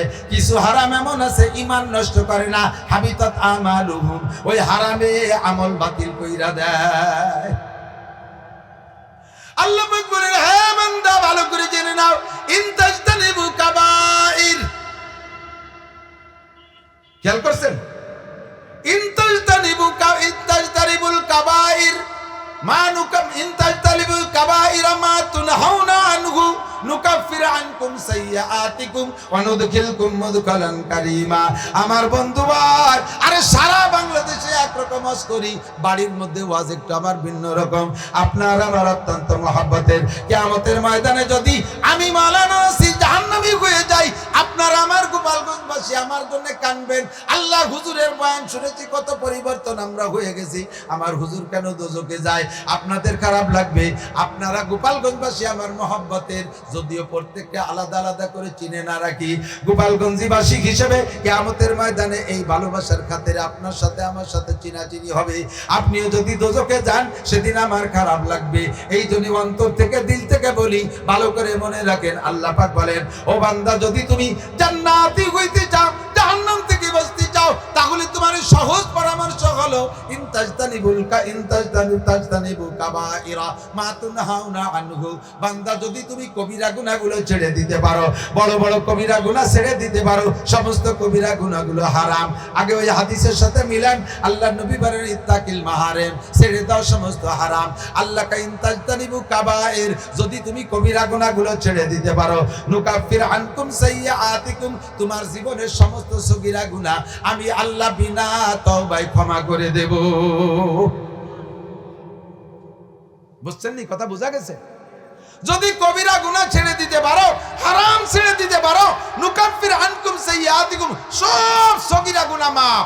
এর জন্য তওবা করা লাগবে না, আল্লাহ একেবারে ফিরি ফিরি মাফ করে দিবা।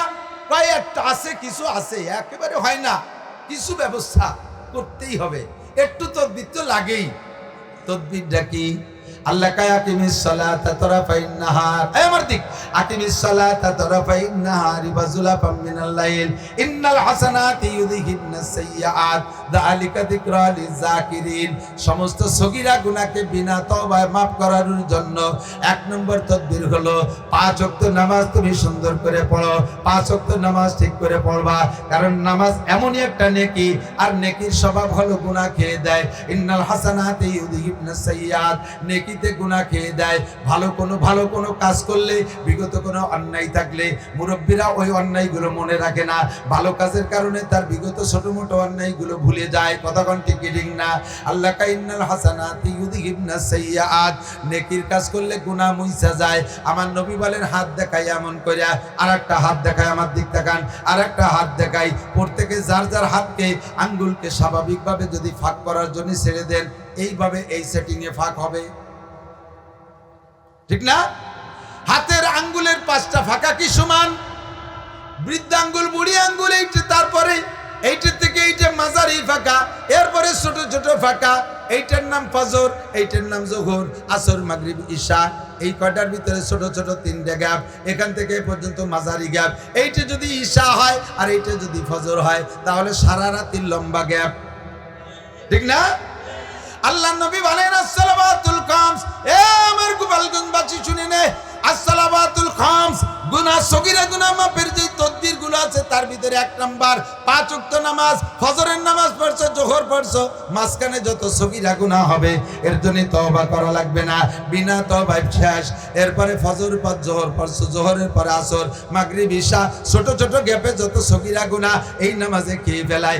এরপরে ঈশার নামাজ পড়ে ঘুমিয়ে আসো, রাতের বেলা ঘুমানো যার আগেও পড়ে যদি কোনো সগীরা গুনাহ হয়, আবার ফজরের নামাজ পড়ছো, সারা রাতের লম্বা গ্যাপে যত সগীরা গুনাহ সব গুনাহ মাফ।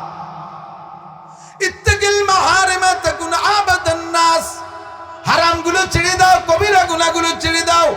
আল্লাহর নবী বলেন তাহলে তোমার সব সগীরা গুনাহ ইবাদতের ওসিলায় শেষ হয়ে যায়। আমার মারা, আমার পর্দার আড়ালের বোনরা, সময় নষ্ট করো না, 5 ওয়াক্ত নামাজ সুন্দর করে পড়ো। আউয়ালু মা ইউহাসাবু বিহিল আবদু ইয়াউমাল কিয়ামাতিস সালাহ, কিয়ামতের ময়দানে সর্বপ্রথম হিসাব হবে। জোরে বলেন কিসের? জোর হলো না? পিছনালারা কই নেই? নামাজের কি হবে? নামাজের কি হবে? কোন সময়? সবার আগে বলেন, সবার আগে বলছেন তো সবাই। আমার দায়িত্ব খালাস, মুখ দিয়ে বের করছেন, আমল নামায় লেখা হয়ে গেছে। ওদিন যাইয়ে কাউর মতো মুখ মুছতে পারবেন না যে কোনোদিনও শুনি নেই। কাউতে খাইয়ে গাছের সাথে ডালে মুখ মোছেন না, জানেন মানে কি? কাউর মতো না শকর নাই, মুখ মোছেরটা কিচ্ছু খাই নেই। আপনিও কইতে পারবেন না যে কিছু শুনি নেই। 5 ওয়াক্ত নামাজ কিয়ামতে সর্বপ্রথম জিজ্ঞাসা হবে। আর এই নামাজ যার সুন্দর, আল্লাহ নবী কয় ফামান সালাহাত সালাহা সাইরু আমালিহি, যে ব্যক্তির নামাজ সুন্দর তার সবকিছু সুন্দর, যার নামাজ সুন্দর তার সবকিছু সুন্দর। যে নামাজের প্রশ্নে জবাব দিতে পারবে ওই লোকটার কোনো জায়গায় আর কোনো প্রশ্নে আটকাবে না আল্লাহ তাআলা। আল্লাহ রাসূল বলেন মান হাফাযা আলা সালাওয়াত, 5 ওয়াক্ত নামাজ যে পড়বে, আকরামাহুল্লাহু বিখামসি কিসাল, আল্লাহ তাআলা তারে 5টি পুরস্কার দেবে। 1 নম্বরে ইরফান হুযিকুল আইশ, ওই লোকটার দুনিয়ায় অভাব থাকবে না। 2 নম্বরে আযাবুল কবর, ওই লোকটারে কবর আযাব দেওয়া হবে না। 3 নম্বরে ইউতিহিল্লাহু কিতাবাহু বিয়ামিনিহি, ডান হাতে তারে আমলনামা দেওয়া হবে। 4 নম্বরে আমরু আলা সিরাতে কালবার, বিদ্যুৎ গতিতে পুল সিরাত পার হবে। 5 নম্বরে ওয়ায়াদখুলুল জান্নাতা বিগাইরি হিসাব, আল্লাহু আকবার, বিনা হিসাবে জান্নাতি। কন্না সুবহানাল্লাহ। এ নামাজ 5 ওয়াক্ত পড়লে সব গুনাহ মাফ, বিনা হিসাবে জান্নাতি। এরপরে নবী কয় যদি তারপরও কিছু থেকে যায় বলে সন্দেহ হয়, আর একটা কম্পিউটার, আর একটা কি বলা হয়, আর একটা ফিল্টার আছে, আর একটা ফিল্টার আছে, এই আর একটা ফিল্টার আছে। সেই ফিল্টারটা হলো ওয়াল জুমুআতু ইলাল জুমুআ, কালকের আগের দিন জুমার নামাজ পড়ছেন না? পড়ছেন না? আবার আগামী জুমায় নামাজ পড়বেন। মাঝখানে কয় দিন ইখতিলাফ শুরু হয়ে গেছে। আর আমরা হুজুররা কেন মসলা নিয়ে ইখতিলাফ করি, তাই নিয়ে আমাকে শক্ত করে। 2 শুক্রবারের মাঝখানে 6 দিন, কত মানুষ যে কইছে 7 দিন তার ঠিক নেই। মাঝখানে 6 দিন 2 জুমার নামাজ পড়লে মাঝখানে 6 দিনের সব সগীরা মাপ। 2 নম্বর ফিল্টার, এই যে এখন তো প্রযুক্তির ফিল্টার আসছে, পানি ফিল্টারিং। আমরা আগে হাড়িটি করে কয়লা পাথর দিয়ে ফিল্টার করতাম না, মনে আছে নাকি মুরব্বীরা? প্রথম পানি, উপরের পানিটা যে হাড়িতে যায়, ওই হাড়ির মধ্যে বালু, ওইটার থেকে যায় আর একটা শিরার মধ্যে দিছি পাথর, লাস্টেরটায় দিছি কয়লা। এই কয়লা 3 ফিল্টার পার হয়ে এই পাশে চলে গেলে আর্সেনিক, আয়রন মাইরন কিচ্ছু থাকে না। আল্লাহ কয় নবী কয় 1 নম্বর ফিল্টার 5 ওয়াক্ত নামাজ, 2 নম্বর ফিল্টার দুই জুমা, 2 জুমার নামাজ পড়লে ওই লোকটার আমল নামায় কোনো গুনাহ থাকে না। 3 নম্বর ফিল্টার রমাদান ইলা রমাদান, গত রমজানে রোজা রাখছো, আগামী রমজানে আবার রোজা রাখবা। গত রমজানে রোজা রাখছি, ইনশাআল্লাহ আগামী রমজানে রোজা জোর হলো না, রাখবেন? কারা কারা রোজা ইনশাআল্লাহ না বলেন? রোজা রাখবোই ইনশাআল্লাহ, সুস্থ থাকলে, ইনশাআল্লাহ বাড়ি থাকলে, সফরে না গেলে, ইনশাআল্লাহ রমজান পাইলে। সবাই রমজান পাবো, ওয়ারেন্টি আছে। আমার ভাইজান হাফেজ হাবিবুর রহমান সাহেব এই শুক্রবারে বাড়ি থেকে জুমার নামাজ পড়ার জন্য রওনা দিয়ে বেরোইছে, মসজিদের দিক যাইতেছে। মাঝখানে যে ডায়াবেটিস লো হয়ে গেছে, গুল্লিতে পড়ে গেছে, একজনে ধরে নিয়ে বসাইছে তার দোকানে, বলছে আমার একটু চিনি দে। সে চিনি পাইনে 2 খান বিস্কুট দিয়েছে, মুখে দিয়ে খাওয়ার সাথে সাথে বমি, আর কথা বলে নাই, শেষ। জুমার নামাজ আগেই ইন্তেকাল, রমজান পাইল না। আমার আপনার জিন্দেগি তো হতে পারে কি পারে না? রমজানের রোজার ব্যাপারে রাখবই ইনশাআল্লাহ হলো এই 3টের সাথে, সুস্থ থাকলে, সফরে না গেলে, আর রমজান পাইলে ইনশাআল্লাহ এই 3টে যদি পাই, রোজা রাখবই, রোজা রাখবই। আল্লাহ আমাদেরকে নসিব করে, বলেন আমিন। এবার এদিক দেখান, 2 রমজানে যারা রোজা রাখছে তাদের মাঝখানে 11 মাসে কোনো গুনাহ নাই, কোন সুবহানাল্লাহ। এখন কয় হুজুর তাই তো ভালোই সহজ হয়েছে, গত রমজানে রাখছি রোজা, এই রমজানে রোজা রাখবো, মাঝখানে জুমার নামাজের দরকার নাই, ওয়াক্তীয় নামাজের দরকার নাই, 2 রোজাই তো সাফ। তা ভাজে কুসো ইবাদত করতে যাবো কেন? আরে দোস্ত, তোমার 3 নম্বর হাঁড়িতে ফিল্টার করার জন্য উপরের 2টি ফিল্টার করি আনতে হবে। আমরা ডাইরেক্ট যদি কয়লার মধ্যে পানি ছাড়িয়ে দাও, কালা কালা পানি করে বেরে, কতক্ষণ না আগের 2 ফিল্টার লাগবে, তারপরে 3 নম্বর ফিল্টারে কাজ করবে। এজন্য নবী তরতিব দিয়েছে, 1 নম্বরে সালাওয়াতুল খামস। আরে 2 রমজানে 11 মাসের গুনাহ মাফ করানোর জন্য শর্ত হলো বছরে 52টা জুমার নামাজ তোমার আমল নামায় থাকতে হবে। এবার 2 জুমায় কাজ করার জন্য শর্ত হলো দৈনন্দিন 5 ওয়াক্ত নামাজ তোমার থাকতে হবে। এই 3 প্রকার ইবাদত যদি তোমার থাকে, আল্লাহ নবী বলেন ইনতাজতানিবুল কাবায়ের, এরপরে যদি তুমি কবিরা গুনাহগুলো ছেড়ে দাও, মাঝখানে কোনো সগীরা গুনাহই থাকবে না, সমস্ত কবিরা গুনাহ ছেড়ে দাও, সগীরা থাকবে না। এবার আমার কবিরা গুনাহগুলো একটু জেনে নিতে হবে। আমি এই কবিরা গুনার ব্যাখ্যা দিয়ে সম্পূর্ণ বলার সময় পাবো না, বারবার মনে করা যদি ইউটিউবে খুঁজলে পাবেন, তারপরও বলা লাগে ইউটিউবের ওয়াজ আর ফিল্ডের ওয়াজের ক্রিয়া একরকম হয় না, কতক্ষণ? টেলিভিশনের ওয়াজ আর সরাসরি বক্তার ওয়াজ, এ পোল্ট্রি মুরগি আর দেশি মুরগির মতো। পোল্ট্রি মুরগিতেও গোস্ত হয়, কিন্তু ওর মতো বলদ আছে। পোল্ট্রি মুরগি ছাড়িয়ে দেবেন, শিয়ালে দাবর দিলে আগে দেখে যে কিডা আইছে, গলাটা টাইম দিয়ে দেরি নেই। আর দেশি মুরগির বুদ্ধি বিবেকই আলাদা। শিয়ালের সাথে মারামারি লড়াপিটা কইরে গাছের মাথায় উঠিয়া যেভাবে উপাইছি আসে, ঠিক না? তো এই টেলিভিশন আর ইউটিউবের ওয়াজ আর ফিল্ডের ওয়াজ, এর ক্রিয়ার মধ্যে পার্থক্য আছে, ভালো করে মনে রাখবেন। কবিরা গুনাহ যেগুলো আছে, আকবারুল কাবায়ের সবচেয়ে বড় কবিরা গুনাহ, যাতে ঈমান নষ্ট করে দেয়, ঈমান বিধ্বংসী, এই কবিরা গুনাহ হলো 1 নম্বরে শিরিক। 1 নম্বরে বুঝে না বুঝে বহুত শিরিক করেন। ব্যবসায়ী ভাইরা আছেন না এর মধ্যে? আপনারা আজও শিরিক করে যাচ্ছেন। সব ব্যবসায়ীরা 99% ব্যবসায়ীরা শিরিক করে যাচ্ছেন একটা জায়গায়, সেটা হলো সকালবেলা গোপালগঞ্জ যাইয়া দোকান খুলবেন, এখনো কিনা বেচা হয় নাই, আপনার দোকানে টাকা আসে নাই, এর মধ্যে যদি কেউ বাকি কিনতে আসে, বাকি মাল নিতে আসে, তারে দেন না। কারণ ওর মধ্যে আপনার আকীদা ঢুকছে, দিনের শুরু যদি বাকি দিয়ে করি, দিন যাবে না বাকিতি। অথচ ওই লোকটারে বাকি দিলে লোকটার বিশাল উপকার হয়। ঔষধের দোকানে বাকি দিলে লোকটা মানে রোগ থেকে সুস্থ হয়, লোকটার জান বেঁচে যায়, এমন একটা উপকার আপনি ওই শিরিক করতে যে করতে পারলেন না। আবার অনেকে আছে ফকিরি আইসে ভিক্ষা চালি, তারও দেয় না। কোটি কোটি টাকার মাল দোকান ভরা, কোটি কোটি টাকার মাল দোকান ভরা, ক্যাশব্যাক সুমারের টাকা 5 লাখ 10 লাখ, খুচরা টাকা আছে। ফকির এসে বাবা 2 টাকা দেন, করজোড় মাপ চাই, বাবা আল্লাহর রাস্তায় মাপ চাই, বনি করিনি, আছে না? এটা শিরিক। এটা কি শিরিক? এই ফকিরের দোয়া দিয়ে আপনি দিন শুরু করেন, ফকিরিও আপনার কায়দা মতো দোয়া দিয়ে যায়, দিলাম তোরে মাফ করে, তুই যদি দিনের মধ্যে বনি করতে না পারিস। আমি আমিও তো তোর কাছে বহনি করতে আইছিলাম, তা আমি যদি বহনি করতে না পারি তো তুই না করলে আমার কি? ঘর ঝাড়ু দেই নাই, এখনো ভিক্ষা দেওয়া যাবে না। রাতের বেলা আইটে পানি বাইরে ফেলালি লক্ষ্মী বেজার হয়, এখনো মুসলমান লক্ষ্মী পূজা করে, আছে না নাই? এ ঘর ঝাড়ু দেই নেই, রাতের বেলা লক্ষ্মী আইটে পানি বাইরে ফেলাইস না, রাতের বেলা ঘর ঝাড়ু দে বাইরে ফেলাইস না, লক্ষ্মী বেজার হয়। জুতো পরে মাথায় উঠিস না, লক্ষ্মী বেজার হয়। জুতো পরে মাথায় উঠিস না, লক্ষ্মী বেজার হয়। এই যত জায়গা কোন লক্ষ্মী বেজার হয় অত জায়গা আপনি মুশরিক। নামাজ পড়েও মুশরিক, রোজা রেখেও মুশরিক। লক্ষ্মী কি মুসলমানদের না হিন্দুদের? জোর হলো না। লক্ষ্মী পূজা কারা করে? আপনি আজও ঘরের মধ্যে লক্ষ্মী পূজা করে যাইতেছেন, এই জন্য আপনি মুশরিক। আল্লাহ কা ইন্নাল্লাহা লা ইয়াগফিরু আন ইউশরাকা বিহি ওয়া ইয়াগফিরু মা দুনা যালিকা লিমান ইয়াশা। ও বান্দা, শিরকি গুনাহ করিস না, আর যত গুনাহ আছে আমি আল্লাহ তাআলা তোর যে কোনো ভালো কাজ দেইখা maaf করে দিতে পারি। আল্লাহ ওমান ইউশরিক বিল্লাহ ফাকাদ হাবিতাত আমালুহু। 2 নম্বর আরো কিছু শিরক আছে, যেই শিরকগুলো করলে আমল বাতিল হয়ে যায়। ঈমান যদিও বাতিল না হয়, এই জাতীয় শিরকে ঈমান বাতিল হয় না, কিন্তু আমল বাতিল হয়ে যায়। আর আল্লাহর সাথে শিরিক আরেকটা আছে, কয় ছেলে দেয় মেয়ে দেয়, জোরে বলেন কে? আর পীর বাবাও দেয়। খাজা বাবা গোপালগঞ্জের থেকে গাড়ি ভরে ৮৮ মুসলমান যায়। সদস্যপুর এলাকা, কাশিরুদ্দিনের এলাকা, কোট মসজিদের উলামায়ে কিরামের এলাকা, বাবারীপুর মাদ্রাসার এলাকা, এই দেশে গোপালগঞ্জে 30টা দাওরায়ে হাদিস মাদ্রাসার এলাকার উলামায়ে কিরামদের ভিতরে থাইকা এই জনগণ যদি সেই শিরকি কারখানায় যায়, বন্ড পীরদের আড্ডায় যায়, ওই খানজেল যাইয়া কুমিরে মুরগি আর গরু দিয়ে ছাগল দিয়ে আসে। কুমিরের বাপের ক্ষমতা জন্ম দিদি ওরা কবে রয়েছে, নিজের একটা সালমে বানাতে পারতেছে না। ও কুমিরের কোনো প্রজনন নাই, ওরা দুজন রয়েছে সেই জায়গায়।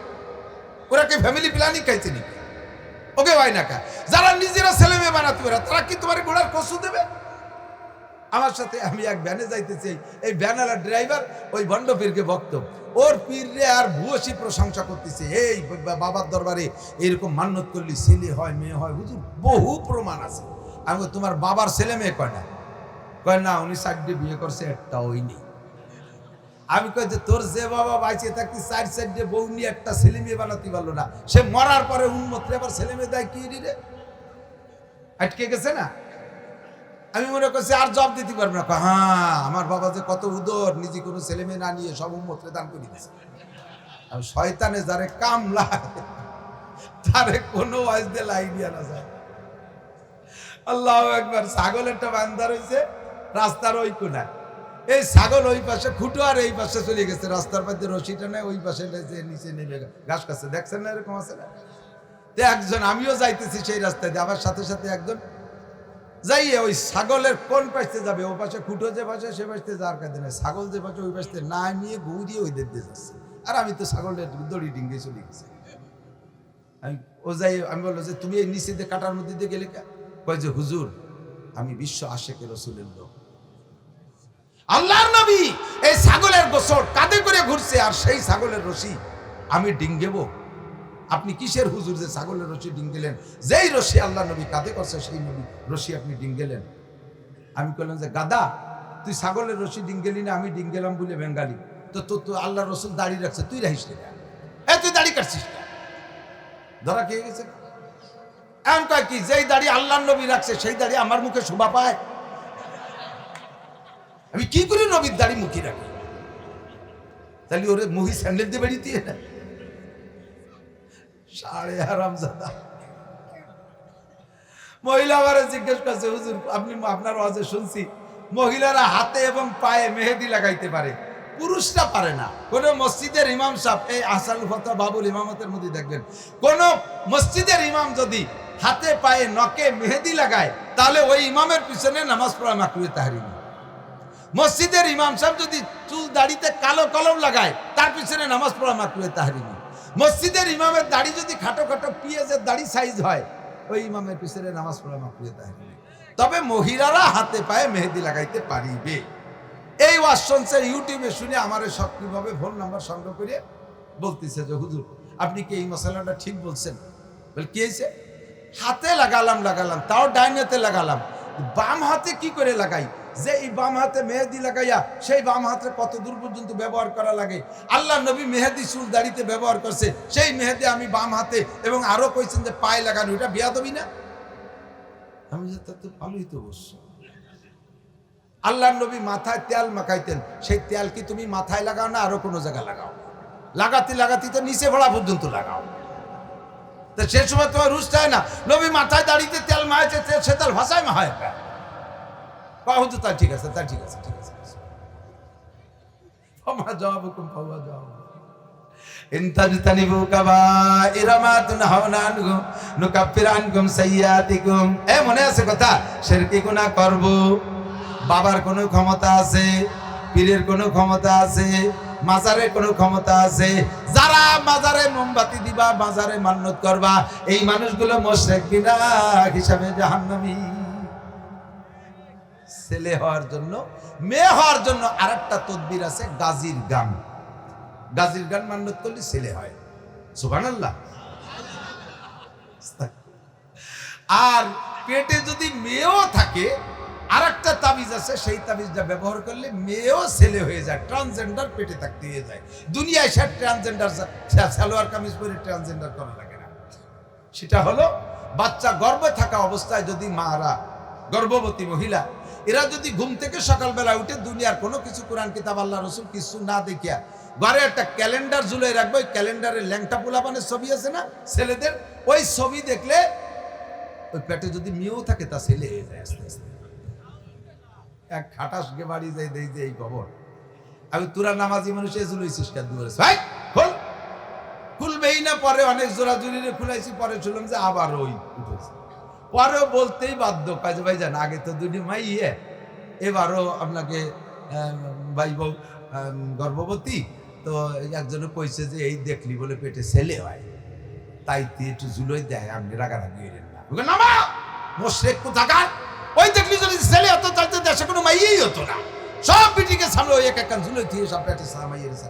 এবার হাসপাতালে 30টা মেয়ে বাচ্চা ডেলিভারি হয়েছে 15 দিনের ভিতরে, 30টার ভিতরে 27টে মাইয়া আর 3টে হয়েছে সাল।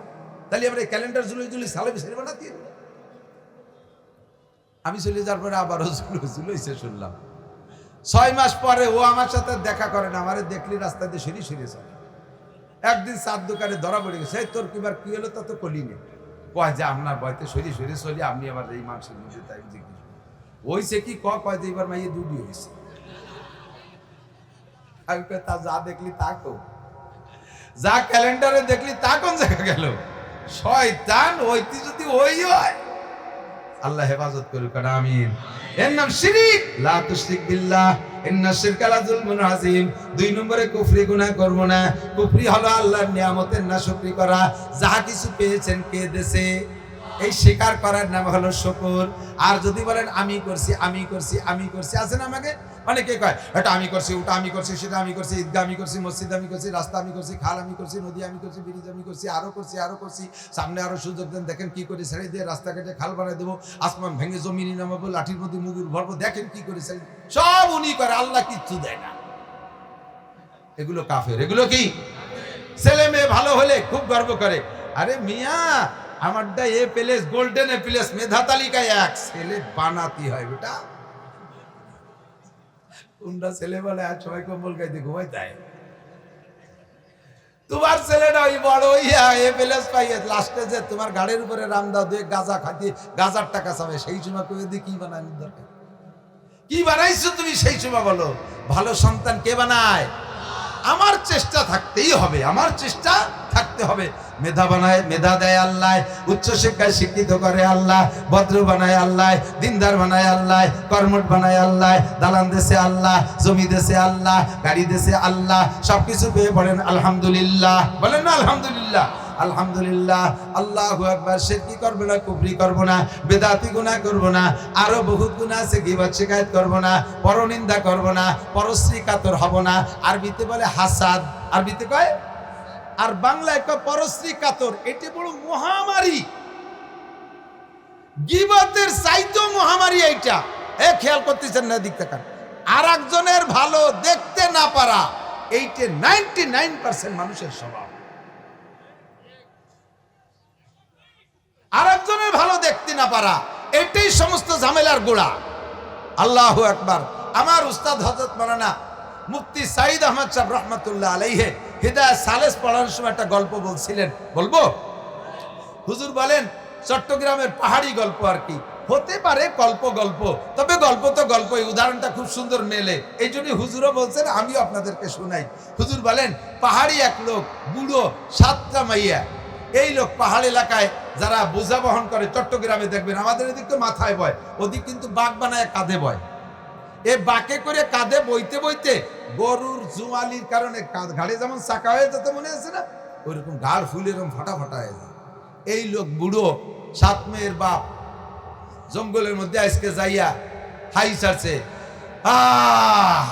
আর কত কাল কাটকেটি খাবো।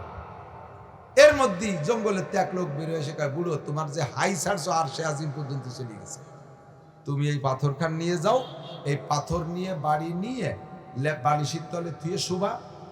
তুমি যা নিয়ত করে শোভা, সকালে দেখবা বালিশের তলে তাই। 50 টাকা নিয়ত করে শোভা 50, 100 টাকা নিয়ত করে শোভা 100, সোনা নিয়ত করে শোভা সোনা, যা নিয়ত করে শোভা তাই করো। বুড়ো খুশি থেকে, আল্লাহ তোরে বাঁচায় হোক বাবা, দে পাথর। পাথর নিয়ে রওনা দিছে। এর মধ্যে বুড়ো, ওই বুড়োর ওই লোক ডাক দেয়, ভাই চাচা চাচা, আর একটা নেগেটিভ আছে, তোর পজিটিভ নেন, নেগেটিভ শুনি দেবেন না। কয় কি আবার নেগেটিভ?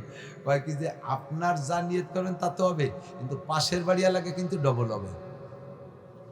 পাশের বাড়িয়া লাগে আপনি 50 করলে আপনার 50, ওই পাশের বাড়িয়া লাগে কিন্তু 100 টাকা হবে। বুড়ো কয় যে থাকলো তোমার কথা, বয়ে নেব, আমি নিয়ত করব, আমি আর আমার বাড়ির লোক মহিলা আইসে, এই মহিলার কাছে চাপা, আমার বালিশি তলে কি 40 টাকা হাত হয়ে গেল। মহিলা আগুন হয়ে গেছে, কইছে আমাকে নিয়তের 40টা, ওই বাড়ি আর আমাকে 20, কইতেও পারে না, সইতেও পারে না। পরের রাত্রে 50, মহিলা এসে আমাকে কি এলো, হলো কি যে আজ 100 টাকা হয়ে গেল কিনা। এখন যাজ্ঞ হইতে হয়েই যাচ্ছে, মন তো খারাপ ঠেকতেছে। এখন কাজে ওকে যাওয়াই হোক, আমাকে টুকাকে পূরণ করি, মোটা মোটা নিয়ত করে বিশাল বিশাল দালান গোটা সব বানাই ফেলাইছে। আর ওকে সব ডবল, একে 5 তলা, ওকে 10 তলা, একে 10 তলা, ওকে 20 তলা, এ সব ডবল হয়ে গেছে। এখন চোখের সামনে এই তো সহ্য করা বড় কঠিন। এই পরশ্রী কাতরতায় পইড়া এ লোকের মাথার মধ্যে আজকে ক্রিমিনালি ঢুকছে যে আমাকে যা হয় ওকে তো ডবল হয়। আজকে বালিশের নিচে ভাতর থেকে আল্লাহ আমাকে ফ্যামিলির সবার 1 চোখ কানা হয়ে যাক, তাহলে ওকে 2 চোখ হবে কানা, ওকে তো ডবল হয়। বালিশের তলে ভাতর তুই নিয়ে করে শুয়ে রয়েছে, আমাকে 1 চোখ কানা। সকালে সত্যি ফ্যামিলির সবাই 1 চোখ কানা, তোমরা 2 চোখ হবে। 1 চোখ কানা হলে ব্যাটারি একটা তো আছে, 1 লাইট দিয়ে দেখে যাই, ঠাট্টা দে, দেখো হাও সম্পত্তি, পরের নিয়েতে সম্পত্তি দেখ এবার কি উঠে। এই ওই পাথরওয়ালারে আল্লাহ বাড়াইছে, তুই তো দেশ কানাইরে ফেললি, তাড়াতাড়ি যা ওই লোকের কাছে পাথর নিয়ে। পাথর আনতে পাঠাইছে, পাথর এসে কয়, ভাই আপনার সম্পত্তি সব পাইছেন তো ঠিকঠাক মতো? পাথরে কাজ করছে, হ্যাঁ 100 তার দেন, পাথর দেন, আজ দরকার নেই, দিয়ে দিছে, আমার তো সম্পত্তি পুড়িয়ে গেছে, আর পাথরের দরকার নেই। পাথর নিয়ে আল্লাহ বলে দিছে, ওই পাশের বাড়ি আল্লাহ যাকে 2 চোখ অন্ধ করে দিয়েছে, ওদের চোখে মালিশ করে দিবি, ওকে চোখ ভালো হয়ে যাবে। এরা যখন বলবে একে চোখ মালিশ করবি না, ওকে 1 চোখ কানাই থেকে যাবে। আল হাসিদু মাহরুম। পাথর নিয়ে ওই বাড়ি আলাকে 2 চোখ মালিশ করে দিয়েছে, ওদের চোখ অপারেশন হয়ে গেছে, লেন্স লাগানো হয়ে গেছে পরিষ্কার। এখন এরকম আয় আমাকে একটা ডলা দিয়ে যাক না, তোকে 1 চোখ কানাই থাকবে।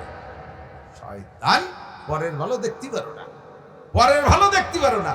এই পরশ্রী কাতরতা স্বভাবটা বাদ দেন, এটাই আমাদের জাতীয় সমস্যা। যত জায়গা গ্যাঞ্জাম, পারিবারিক গ্যাঞ্জাম, সামাজিক গ্যাঞ্জাম, অর্থনৈতিক গ্যাঞ্জাম, রাজনৈতিক গ্যাঞ্জাম, আন্তর্জাতিক গ্যাঞ্জাম, সব গ্যাঞ্জাম এই পরশ্রী কাতরতা। কথা বলেন ঠিক ঠিক না? স্বভাব বাদ দেন। গীবাত এমনই একটা হয়েছে, গীবাতের মতো বসলি এক সাইডে শুরু করে, লাস্টে যাইয়া বড় বড় আলেমুলা নিয়ে সিডি হুজুর, সে হুজুর হিরো বলে 6টা সাল মাইয়ে, হুজুরি 6টা সাল মাইয়ে হতে দোষ কি? তার মানে বুঝতে চাচ্ছে যে হুজুর ও স্বামী স্ত্রী ব্যবহার করে, মানে ওই জায়গাটা দোষী বানাতে চাচ্ছে। তো হুজুরি ছেলে মানে আউলিবারা, তো তুমি হইতে কোন জায়গা? পয়লা মানুষটাই তো হুজুর। আদম আলাইহিস সালাম তো হুজুর না, ইয়ে পাস। আদম আলাইহিস সালাম কলেজের প্রফেসর, ডাক্তার, ইঞ্জিনিয়ার, উনি আলেম, উনি একজন নবী, আসমানি কিতাব প্রাপ্ত। তো হুজুরকে যদি ছেলে মেয়ে না হয়, তো তোমার মতো আদামি বাদামি হইতে কোন জায়গায়? হইতে কইতে কি কয় টের পায় না। ছাড়িয়ে দেন কবিরা গুনাহ। ইত্তাকিল মাহারিম, মনে আছে নাকি? সুদ হালাল না হারাম? জোর হলো না? কি হারাম? কি হারাম? সুদ। ছাড়া যাবে? খাই না তো সামনে খান না, দেন। রক্ত পানি করার টাকা, রক্ত পানি বাড়ি করে টাকা রিক্সা চালাইয়া ভ্যান চালাইয়া সপ্তাহ ভরে কামাই করে শনিবারে যে কিস্তি দেন, শনিবারে যে কিস্তি দেন, বেড়া ক্যাডামস কারিদার বিআরটিভি শনিবার জাগরণী চক্র আশা প্রচিকা গ্রামীণ ব্যাংক এই সমস্ত সুদীয় সংস্থার থেকে টাকা তুইলা আপনি সপ্তাহ ভরে হালাল কামাই করতেছেন, আর সেই টাকা যে কিস্তি দিয়ে দিচ্ছেন হারাম জায়গায় দিয়ে দিচ্ছেন। আপনি হারামকে ছেড়ে দেন, ছাড়েন। ও দোস্ত, ইজ্জত কি সুকি রুটি বেহতর, জিল্লত কি মর্গে মুসলমান সে। সম্মানের সাথে শুকনো রুটি খেয়ে বেঁচে থাকেন, সম্মানের সাথে শুকনো রুটি খেয়ে বেঁচে থাকা ভালো, বেইজ্জতি হয়ে বিরিয়ানি খাওয়ানোর চাইতে। কথা বলেন ঠিক কি ঠিক না? বড় লোকের বাড়ি বিরিয়ানি খাওয়াইছে, কাচ্চি বিরিয়ানি, পাক্কি বিরিয়ানি, রান্না বিরিয়ানি আর রান্না বিরিয়ানি সব খাওয়াইছে, একেবারে দুধ রস মালাই টালাই ইত্যাদি জম্মের খান খাওয়াইয়া গেটে দাঁড়ায় রয়েছে বড় লোক স্যান্ডেলের তলে গোবর মাহাই নিয়ে। যারা আমার ঘরে খাইছি সাহেব মুহিয়াট একটা বাড়ি দেবো। এই প্যাট ভরে বিরিয়ানি খাইয়ে আরো 2 প্যাকেট সাথে দিয়ে মুখে জুতো দিয়ে একটা বাড়ি দিয়েছে। আর আগামী শুক্রবারে আবার আছে, যাবেন খাতি? কেউ যাবেন? না খাই মরি গেলে ওর বাড়ি যাবেন? বিরিয়ানি খাইয়ে জুতোর বাড়ি খাইতে যাবেন? আর এক বাড়ি গেছেন গরিব বাড়ি, 2 কেন দাপড়ার বানাইয়া একটু শাক রান্ধাইতে দিছে, খাওয়াই দিয়ে গলা ও বাবা তুমি বাড়ি যে করি নিয়ে আমি যা পারছি, আমি গরিব মানুষ, এইটুকু আটা ছিল তাইতে তোর দিয়ে দাপড়া বানাই দিছি। আমার বাজান তুই আসিস, বাজান এই জন্য তুই আশা বাদ দিস নে। ওই বুড়ির সাথে আপনিও কানবেন আর বলবেন কাকি সামনে যেদিন ধাপড়া বানাবেন আমারে বলবেন, আমি আটা কিনে দেবো। আপনার এই ধাপড়া আর শাক রান্ধাতে কি মজা লাগছে বলবেন কি বলবেন না? এর বাড়ি আর বারবার আপনি ইনশাআল্লাহ হাজারো বার আসতে মনে চাইবে এই ধাপড়া আর শাক রান্না খাইতে। আর ওর বাড়ির বিরিয়ানি খেয়ে জুতোর বাড়ি খাইতে যাবেন কোনোদিন? যত সমিতি আছে সমস্ত সমিতি লাগে জুতোর বাড়ি খাইয়েছে এক সাইডে। হারাম ছাড়েন, ইত্তাকিল মাহারিমা তাকুন আবাদান নাস। যত হারাম আছে ছাইড়া দাও। সুদ হারাম, এ যুবক, গাঁজা, ইয়াবা, ফেনসিডিল, হিরোইন হালাল না হারাম? জোর হলো না? আমি এজন্যই বলাইছি কিয়ামতের ময়দানে কাউর মতো মুখ মুছতে পারবেন না, কথা আমাদের হুজুররা কয় নাই? হারাম হারাম হারাম। যারা গাঁজা, ইয়াবা, ফেনসিডিল, হিরোইন আর মদ তাড়ি খাও, ভালো করে মনে রাখো, আমার নবী গত মাসে রজব মাসে 26 রজব দেবাগত রাত্রে মেরাজে যাইয়া জাহান্নামের মধ্যে দেখে আসছে হাজার হাজার মহিলাদেরকে ল্যাংটা কইরা ফেরেশতারা হাতে হ্যান্ডকাপ দিয়ে ঝুলোয় রাখছে শিক্ষা বাবের মতো। ওই যে দেখছেন না গিরিল, মুরগিরে সুইলা গিরিলে শিকের মধ্যে ঢুকাইয়া ঘুরতে তালে আছে, আর গইলা গইলা কষ বের হইতে তালে আছে। তার থেকে নারীরা এভাবে ঝুলানো, তাদের শরীর থেকে রস বের হইতেছে কিভাবে? শরম গাইতে পুজ নাড়ি বুড়ি বের হইতেছে পুজ হইয়া। এক শ্রেণী পুরুষরা জিব্বেতে চাইতে খাইতেছে। নবী পাক জিজ্ঞেস করলেন, ও জিব্রাইল, নারীরা কারা, পুরুষরা কারা? জিব্রাইল জবাব দিলেন, হুন্না জুনাত, নারীরা হলো ব্যভিচারিণী নারী, জিনাখোর নারী। ডাইরেক্ট জিনা করেছে, ইনডাইরেক্ট জিনা করেছে, রাস্তাঘাটে চলাফেরার মাধ্যমে হাজারো পুরুষের সাথে ফিল্ডিং মারছে। গোপালগঞ্জ বাজারে যাইয়া পর্দা নাই পুশিদা নাই, ঠেলা ধাক্কা খাইছে, বাজার ঘাট করছে। বিকেল বেলা আকাশ যখন ঠান্ডা হয়ে যায়, বাড়ির পাশে বাইপাস বিশ্ব রোড পাইয়া বন্ধুদের সাথে হাত ধরে ফিল্ডিং মারছে। মোটরসাইকেলের পিছনে বৈশা 14ই ফেব্রুয়ারির ইবাদত বন্দেগি করেছে। এই সমস্ত আকাম কুকাম যারা করছে, কেউ ডাইরেক্ট জেনা, কেউ ইনডাইরেক্ট জেনা, বন্ধুদের সাথে, কলেজ হাই স্কুল স্টাফের সাথে কক্সবাজার কুয়াকাটা, ওই করমজল সুন্দরবনের জঙ্গলের মধ্যে যা ইবাদত বন্দেগি করছে। এই সমস্ত শয়তানগুলোর বিচার, নারীদের বিচার হলো তাদের পেটের ভিতরে থেকে নারী বুড়ি পয়সা বের হবে, এগুলো পুজ হয়ে বের হচ্ছে আপনার উম্মত। খাইতেছে যারা, তারা কারা?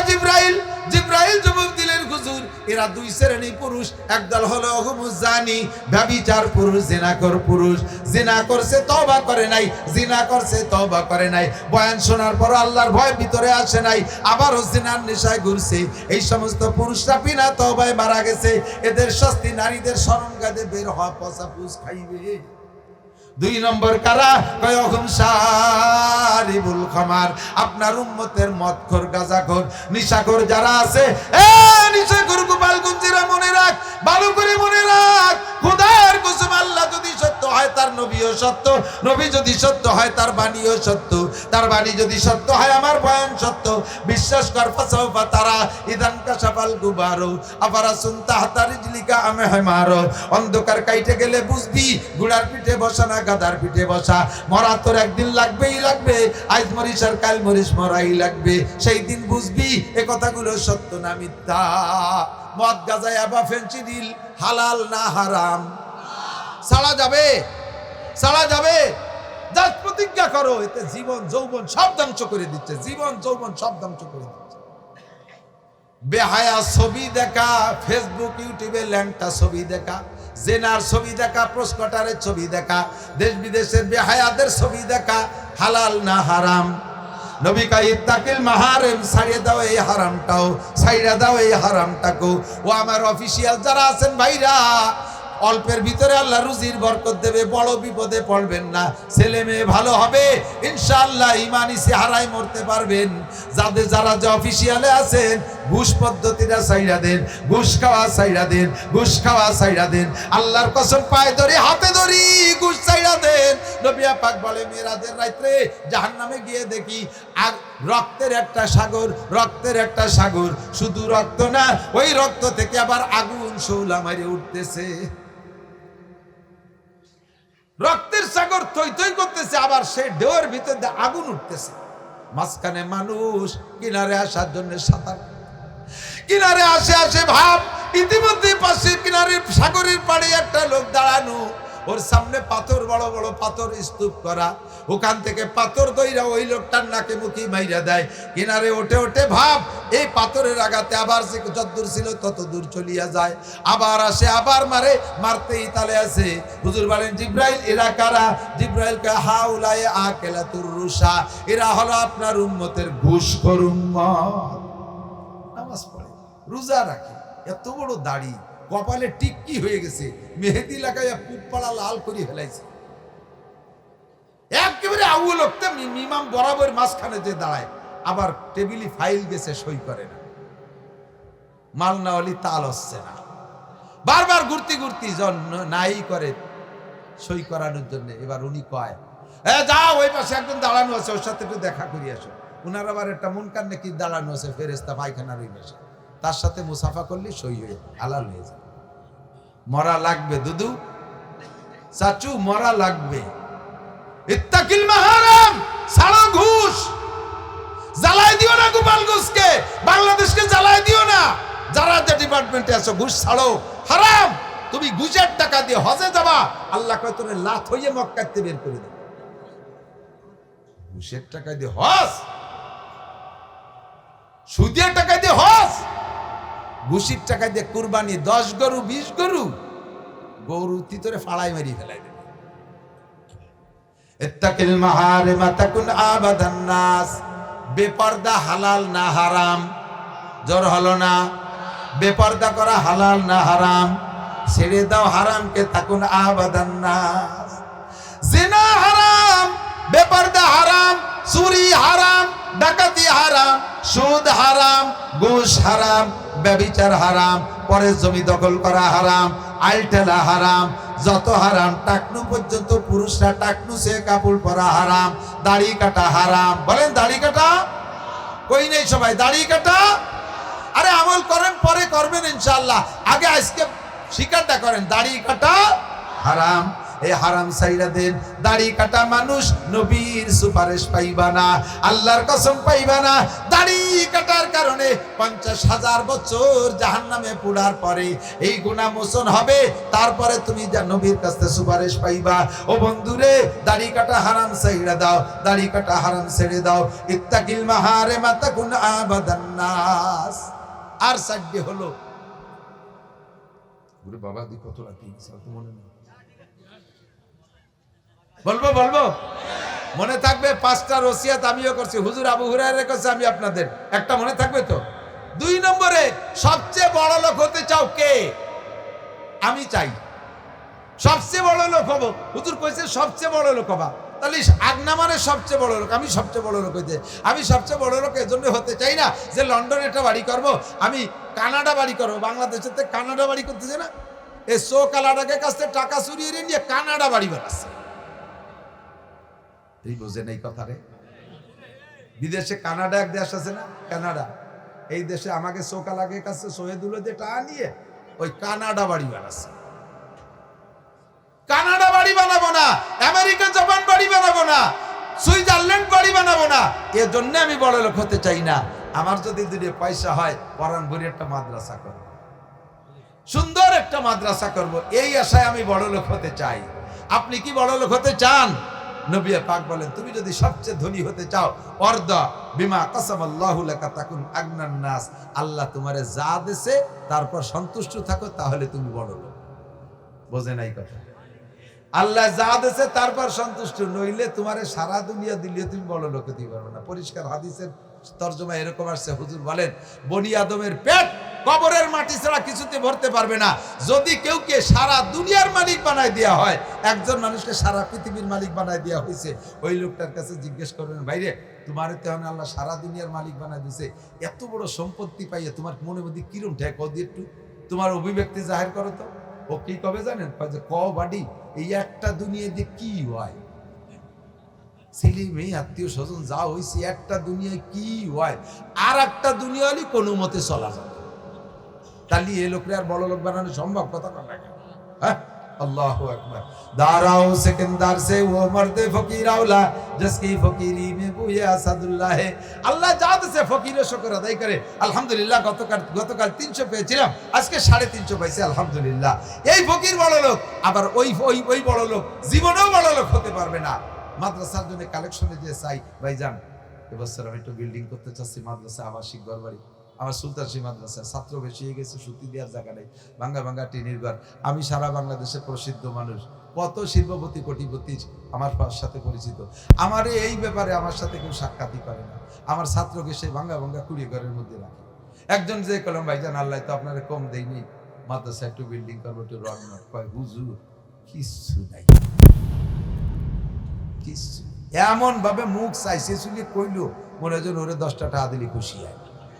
কয় যে এই যে গাজীপুর 10 বিঘে জমি কিনে ওই জায়গায় সাইডে গার্মেন্টস করছে 7 তলা, এরপরে সাইডে এবার এলপিজি গ্যাস পাম্প করা লাগছে, 20 কেন কাভার ভ্যান করা লাগছে, আবার 20টা গাড়ি ছাড়ছি এই রোডে, এসি গাড়ি, স্লিপিং কেবিন বাস, এই কইলে লাস্টে 20 কেন ডিস্ট্রিক্ট ট্রাক বানাইয়ে কিছু নাই, ওরে 10 টাকা দিলে খুশি হয়। এ লোক জীবনও বড় লোক হতে পারবে? পারবে কোনোদিনও? রিক্সা চালাই আইছে, ভ্যান চালাই 100 টাকা কামাই করছে, হুজুর চাইছে এনে মাহফিল করবো, যা পারেন দেন, 50টা টাকা দিয়ে দিছে। আর বড় লোক সে এত কিছুর দরকার কিছু নাই, তুই থাল পাইতে রাস্তায় ভয়, আমরা পয়সা দিয়ে দেবো। আপনারা স্বীকার করেন, কেমন আছেন? অর্থনৈতিক কেমন আছেন? বলেন আলহামদুলিল্লাহ। যখনই কোনো দানের সুযোগ আসবে দিয়ে দেন। গেনা কাকাবলা ফাকারি, অভাব আসার আগে যা আছে তার থেকে কিছু দেন। অভাব আসতে পারে সামনে, জানেন না যে পরে ধনী হবেন না গরিব হবেন, ঠিক কি ঠিক না? 2 নম্বর, অর্দা বিমা কাসামাল্লাহু লাকা তাকুন আগনান নাস। তুমি দুনিয়ায় সবচেয়ে বড় লোক হইতে চাইলে আল্লাহ যা দেছে তার উপরে সন্তুষ্ট থাকো। মনে থাকবে তো 2 নম্বর কথা। 3 নম্বরে, আহসিন ইলা জারিকা তাকুম মুমিনা।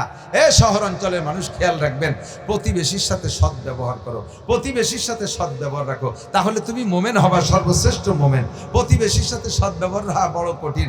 আরে ভাই, আমি মৌলানা নাসির সারা দুনিয়া ঘুরে বাংলাদেশ ঘুরে বেড়াই, আপনাকে এ জায়গায় 1-2 ঘন্টা, এ জায়গায় এসে আমার সুফি দরবেশ ভালো সাজা বাড়ি, একটা অসুবিধা নেই, 2 ঘন্টার মধ্যে দরবেশ সাথে তৈরি গেলাম। কিন্তু আমি যাদের সাথে প্রতিবেশীর সাথে বসবাস করি, জীবন ভরে তাদের সাথে কাটাচ্ছি, আমি ভালো কি মন্দ সার্টিফাই তারা করবে। আমার স্ত্রীকে নিয়ে আমি ঘর করি, সে আমাকে সার্টিফাই করবে যে হ্যাঁ আমার স্বামী ভালো, তাহলে এর নামই হলো অরিজিনাল ভালো। ওই ফাঁকে একদিন চার দোকানে যায় 2 জনে 5টা চা খাওয়ালেন আর তাতে প্রশংসা নিয়ে আসলেন, এর নাম প্রশংসা না, এর নাম ভালো না। বিল্ডিং বানাবেন, খেয়াল রাখবেন প্রতিবেশীর রাস্তা বন্ধ না হয়ে যায়। আপনার বিল্ডিং এ যদি আরেকজনের রাস্তা বন্ধ করে, তাহলে আল্লাহ পাক আপনার জান্নাতের রাস্তা বন্ধ করে দেবে।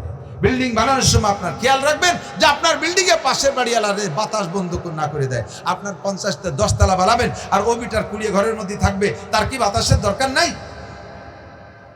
আহসিন ইলা জারিকা তাকুম মুমিনা। প্রতিবেশীর সাথে সৎ ব্যবহার রাখবেন, প্রতিবেশীর প্রতি খেয়াল রাখবেন, তাহলে হবেন আপনি মুমিন। গাছ লাগাবেন এমন ভাবে যেন আপনার গাছে প্রতিবেশীর বাড়ি ছায়া না করে, তার বাড়ি ছায়া না দেয়, আপনার গাছ যে তার জায়গার মধ্যে না ঢোকে, খেয়াল রাখবেন। আহসিন ইলা জারিকা তাকুম। ব্যবসা করবেন, দোকানপাট, এই যে মাইকা লাগে ব্যবসায় গিয়ে অ্যাড আলো কি জানেন? ওকে আলাদা কোনো সাইনবোর্ড লাগে না, বড় বড় বক্স দোকানের সামনে সারা দিন ধুম ধাড়াক্কা বাজাবে, ওর আওয়াজেই ওকে অ্যাড হয়ে যাবে। পাশে মসজিদের ইমাম সাহেব একটু জায়নামাজ, আতর, তসবিহ, কোরআন শরীফের দোকান দিয়েছে, ওকে ঢোলের বাড়ি টেলায় বক্সের আওয়াজে এ দোকানদারের সাথে কেউ কথাই করতে পারে না। যখনকার দাম কত, ওই সময় ঢোলে এক বাড়ি দেয়, ওরা শুনতে পারে না, আর এক দোকানে ফিরেছে। ইমাম সাহেব বাবা একটু সাউন্ড কমায় দে। কয় যে 1.5 লাখ টাকা দিয়ে পজিশন কিনছে। আমার পজিশন, আমি এর মধ্যে যা খুশি তাই করবো, কিয়ামত করবো, আপনার কি? এ কি প্রতিবেশীর সাথে সদ্ব্যবহার হলো? ইমাম সাহেব দীর্ঘদিন এই জ্বালায় জ্বলতে জ্বলতে লাস্টে যাইয়া কয় তাই যদি হয় যে যার যার পজিশনে তার মাতুক বাড়ি, ওরা তো একসময় ঘুমাবেই। তো এবার বক্স টস সব দরজাটা ঘরের মধ্যে ঢুকাইয়া দরজা দিয়ে যখন রাত 12টার দিক বিছানে শুইছে ঘরের মধ্যে, ইমাম সব খালি টিন একটা নিয়ে মুগুর নিয়ে ঘরের মধ্যে উঠে ঠাস ঠাস বাড়ি চুরি আছে। পাশের দোকান তো কাকা কি করেন? কয় যে 2 লাখ টাকা দিয়ে পজিশন নিয়ে রাত ভর বাড়িও বই বাড়ানো, ঘুমাইবার কানে কামাতা দিনু তো দানু যাইসা কাটি ভাইসা পারনি। একে অপরের প্রতি সহযোগিতা রাখা। স্বামীতে দাড়ি রাখবে না, স্ত্রীর দিনদার সদর সাহেবের মুরিদ, গড়ডাঙ্গা মাদ্রাসার ছাত্রী, স্বামী বড় অফিসার, স্বামীর একটা দাড়ি রাখতে দেখো তুমি আমার দাড়ি নিয়ে নাক গালাবা না, দাড়ি আমার ব্যাপারে আমি রাখলাম না রাখলাম, তুমি মোটে দাড়ি নিয়ে নাক গালাবা না। দমক দিলি বেড়া স্ত্রী কি কবে? স্বামী দমক দিয়ে চলে গেছে অফিসে, মহিলা মাথায় শ্যাম্পু ট্যাম্পু মাইয়ে বেলেট দিয়ে রিজার্ভ দিয়ে সুন্দর করে মাথা চাইছিয়ে নিজের মাথা শস্য তেল মাহাইয়ে ঠাউরির মতো বসে রেখেছে। বিকেলে স্বামী বাড়ি এসে দেয় যে বোর মাথায় চুল লেগে রে হচ্ছে তো আমি তো তোমারও অবস্থা কেন? মাথার চুলকো কাজে আমার চুল নিয়ে নাক গালাবা না, এটা আমার ব্যাপার। তোমার দাড়ি নিয়ে আমার নাক গালাতে নিষেধ করছে, তো আমার চুল নিয়ে নাক গালাবা কেন? আরে পুরুষের মুখে দাড়ি না থাকলে যত খারাপ দেওয়া যায়, মহিলার মাথায় চুল না থাকলে কিরকম দেওয়া যায় এখন দিদি? যে তোমার ভাই ধরি তুমি আর দাড়ি কাটছো, চুল কেটো না, আমি জীবনেও দাড়ি কাটবো না। কায়দা মতো জব না দিলি ফেরা জায়গায় আসে না। আহসিন ইলা জারিকা তাকুম মুমিনা। 4 নম্বর ওয়াহিব্বালিন নাস মা তুহিব্বুলি নাফসিকা তাকুম মুসলিমা। মুমিন আর পরে মুসলমান হতে হবে না, আহিব্বালিন নাস মা তুহিব্বুলি নাফসিকা তাকুম মুসলিমা। এই বহুত লম্বা চড়া কথা মনে রাখবেন, সংক্ষেপে আমি বলে দিচ্ছি আর দুই একটা উদাহরণ। আল্লাহ নিজে যে জিনিস পছন্দ না করবেন এটা অন্যের জন্য পছন্দ করবেন না। আপনি একটা মেয়ে দেখে আসছেন, আপনার পছন্দই নেই, আপনার বন্ধুরে করে দিলেন যে দোস্ত ওই বাড়িটা মেয়ে দেখছি তুই বিয়ে দিয়ে গেলি, তো তোর পছন্দ নেই আরেকজনে ফাটাইস। বিস্কুট একখানে এক কামড় গালে দিয়ে আরে নান্টু পচা বিস্কুট তুই খা, পচা তাই তুই ফেলিটা থুয়ে দে, নান্টুরে দিস কে? দান করতে গেলে ভালো জিনিস দিবা। এই রমজান মাস আসতেছে, আমাদের গোপালগঞ্জের বড় লোকরা যারা দান করবেন, জাকাত দেবেন, আপনি রমজানের ঈদে যে লুঙ্গি পরবেন সেই দামের লুঙ্গি জাকাতে দেবেন। লুঙ্গি কখন দেশে দুয়ার পরে মার কাটিয়ে গেছে, তারপরে যায় মসজিদে দাঁড়াইছে, এ পাশ ওপাশ সব দেওয়া যাচ্ছে, এক্সরে করা লাগতেছে না। তুমি এই এক্সরে লুঙ্গি দিয়ে এবার বেচতে কিনতে চাও? মহিলাকে কাপড় দিয়েছে কাজা থেকে উপরে 6.5 টাকা দিছে, যা কাপড় দিয়েছে এমনি মশারিও হবে না, না যায় বাজারে ফিরে বেচা, না যায় তা পরা। দিদি কইছে কিনা এই শীতকালে কম্বল দিয়েছে 80 টাকা 90 টাকা দামের কম্বল নেছে নেওয়ার সময়, কিন্তু ব্যবহার করতে মনে চায় না। নিয়ে কদিন পাপোশ বানাইছে, পরে ছাগলে ব্যবহারে ডাকতেছে, কাকা ওভাবে ফেলায় না রে, আমারে জ্যাকেট বানাই দেবে। ছাগলের গায়ে দিয়েছে, ছাগলে 2 বার পেশাব করার পর গেছে ভিজে থরথরে কাঁপতে, কাকি তাড়াতাড়ি খুলে নেন। খুলে নিয়ে তাই 2 এবার আড়ি ধরা পাইটিও বানাইছে। আপনি যা জাকাতে কম্বল দিয়েছেন তাই দিয়ে বানাইছে আড়ি ধরা নেকড়া। দিদি কইছে কিনা আপনার বাড়ির কম্বলের দাম কত? 12,000 টাকা। হ্যাঁ 12,000 টাকা তা দেবেন। কয় যে এত দেবো কি, আপনার বেশি দেওয়া লাগবে না, 5 কান দেন। সারা বাংলাদেশের গরিবরা আপনার কম্বল দিয়ে কন্ট্রাক্টারই আল্লাহ দেশে নাকি? আপনি 1 লক্ষ টাকার কম্বল দেবেন, 1 লক্ষ টাকা দিয়ে আপনি 5,000 টাকার কম্বল দেন। গরিব মানুষ 5,000 টাকার একটা কম্বল যদি পায় 20-30 বছর যত্ন করে রাখবে। কথা বলেন ঠিক না? তা কাজে লাগাইতে পারবে। আর তুমি যা দিচ্ছ ছাগলের জ্যাকেট এদেছেন কেন? ভালো কম্বল দেবেন, যা দেবেন ভালো, চাউল দেবেন ভালো। মাঠে কালেকশন করি যদি করে সময় করি, যা টাকা দেয় সিড়া ফুটো বাসালারে দেশে নেই নেই, দোকানদারে দেশে নেই নেই, ফইরে দেশে নেই নেই, ছেড়ে দেশে মাদ্রাসা। আবার বেচতে পাতি চাও। আমার হুজুররা যখন এই দানের সময় কালেকশনে যাবে, আগাইলিয়ে দান, সিটিয়ে দান, মাটনিয়ে দান, খেড়িও দান, এই দিয়ে বেচতে কেনে। আল্লাহ কাইলান তানালুল বিররা হাত্তা তুনফিকু মিম্মা তুহিব্বুন, হারচেদারি সরফ কুন্দর রাহেয়ো লান তানালুল বিররা হাত্তা তুনফিকু। তোমার আল্লাহ যা দেশে ভালো জিনিসটা তুমি দিবা, যে জিনিস নিজে পছন্দ করবা ওই জিনিস দান করবা, যেটা নিজে পছন্দ না করো ওইটা দিয়ে তুমি নাকি পাইবা না। আর যাকাতে মাল কিনে দেওয়ার চাইতে নগদ টাকা দেওয়া বেশি ভালো, কারণ মাল যেটা দিচ্ছেন ওইটা যদি তার প্রয়োজন না হয়, না যাবে বেচা, না যাবে ব্যবহার করা, থাকলো পইরা। আর টাকা দিলে সব কাজে লাগানো যায়, টাকা দিয়ে জাকাত গোশ কিনা যায়, মাছ কিনা যায়, সিমাই কিনা যায়, চিনি কিনা যায়, ছেলেমেয়ের পোশাক আশাক কেনা যায়। এই জন্য জাকাতে মাল দেওয়ার চাইতে নগদ অর্থ দেওয়ার ভিতরে গুরুত্ব বেশি, এতে নাকি হবে বেশি। 5 নম্বরে বলা তুকসিরিজ জাহাকা ফা ইন্না কাসরাতাজ জাহকে তুমিতুল কল। দুনিয়ার আনন্দ ফুর্তি করিয়া, এ যুবক, দুনিয়ার আনন্দ ফুর্তি করে এই বিভিন্ন শিক্ষা সফর করিয়া, কনসার্ট করিয়া, বন্ধু বান্ধব নিয়ে রাস্তায় যে কোনো জায়গায় পার্কের মধ্যে বসে আড্ডা করে হাসাহাসি করিস না। বেশি হাসাহাসি করো না, বেশি হাসাহাসি করো না। বেশি হাসলে দিল মরে যায়, বেশি হাসলে দিল মরে যায়। আর দিল মরে যাওয়ার প্রমাণ হলো, যার দিল মরে গেছে ওর ইবাদতের শখ থাকে না, নামাজ পড়তে মনে চায় না, রোজা রাখতে মনে চায় না, কোরআন পড়তে মনে চায় না, মাহফিল শুনতে মনে চায় না, মসজিদে যাইতে মনে চায় না, কোরআন তিলাওয়াত করতে মনে চায় না, তবলিগে যাইতে মনে চায় না, কুরবানি করতে মনে চায় না, দান খয়রাত করতে মনে চায় না। বুঝবেন যে আপনার দিল মরে গেছে, দিল মরে গেছে। দিল মরে গেলে তার ইবাদত করার আগ্রহ থাকে না।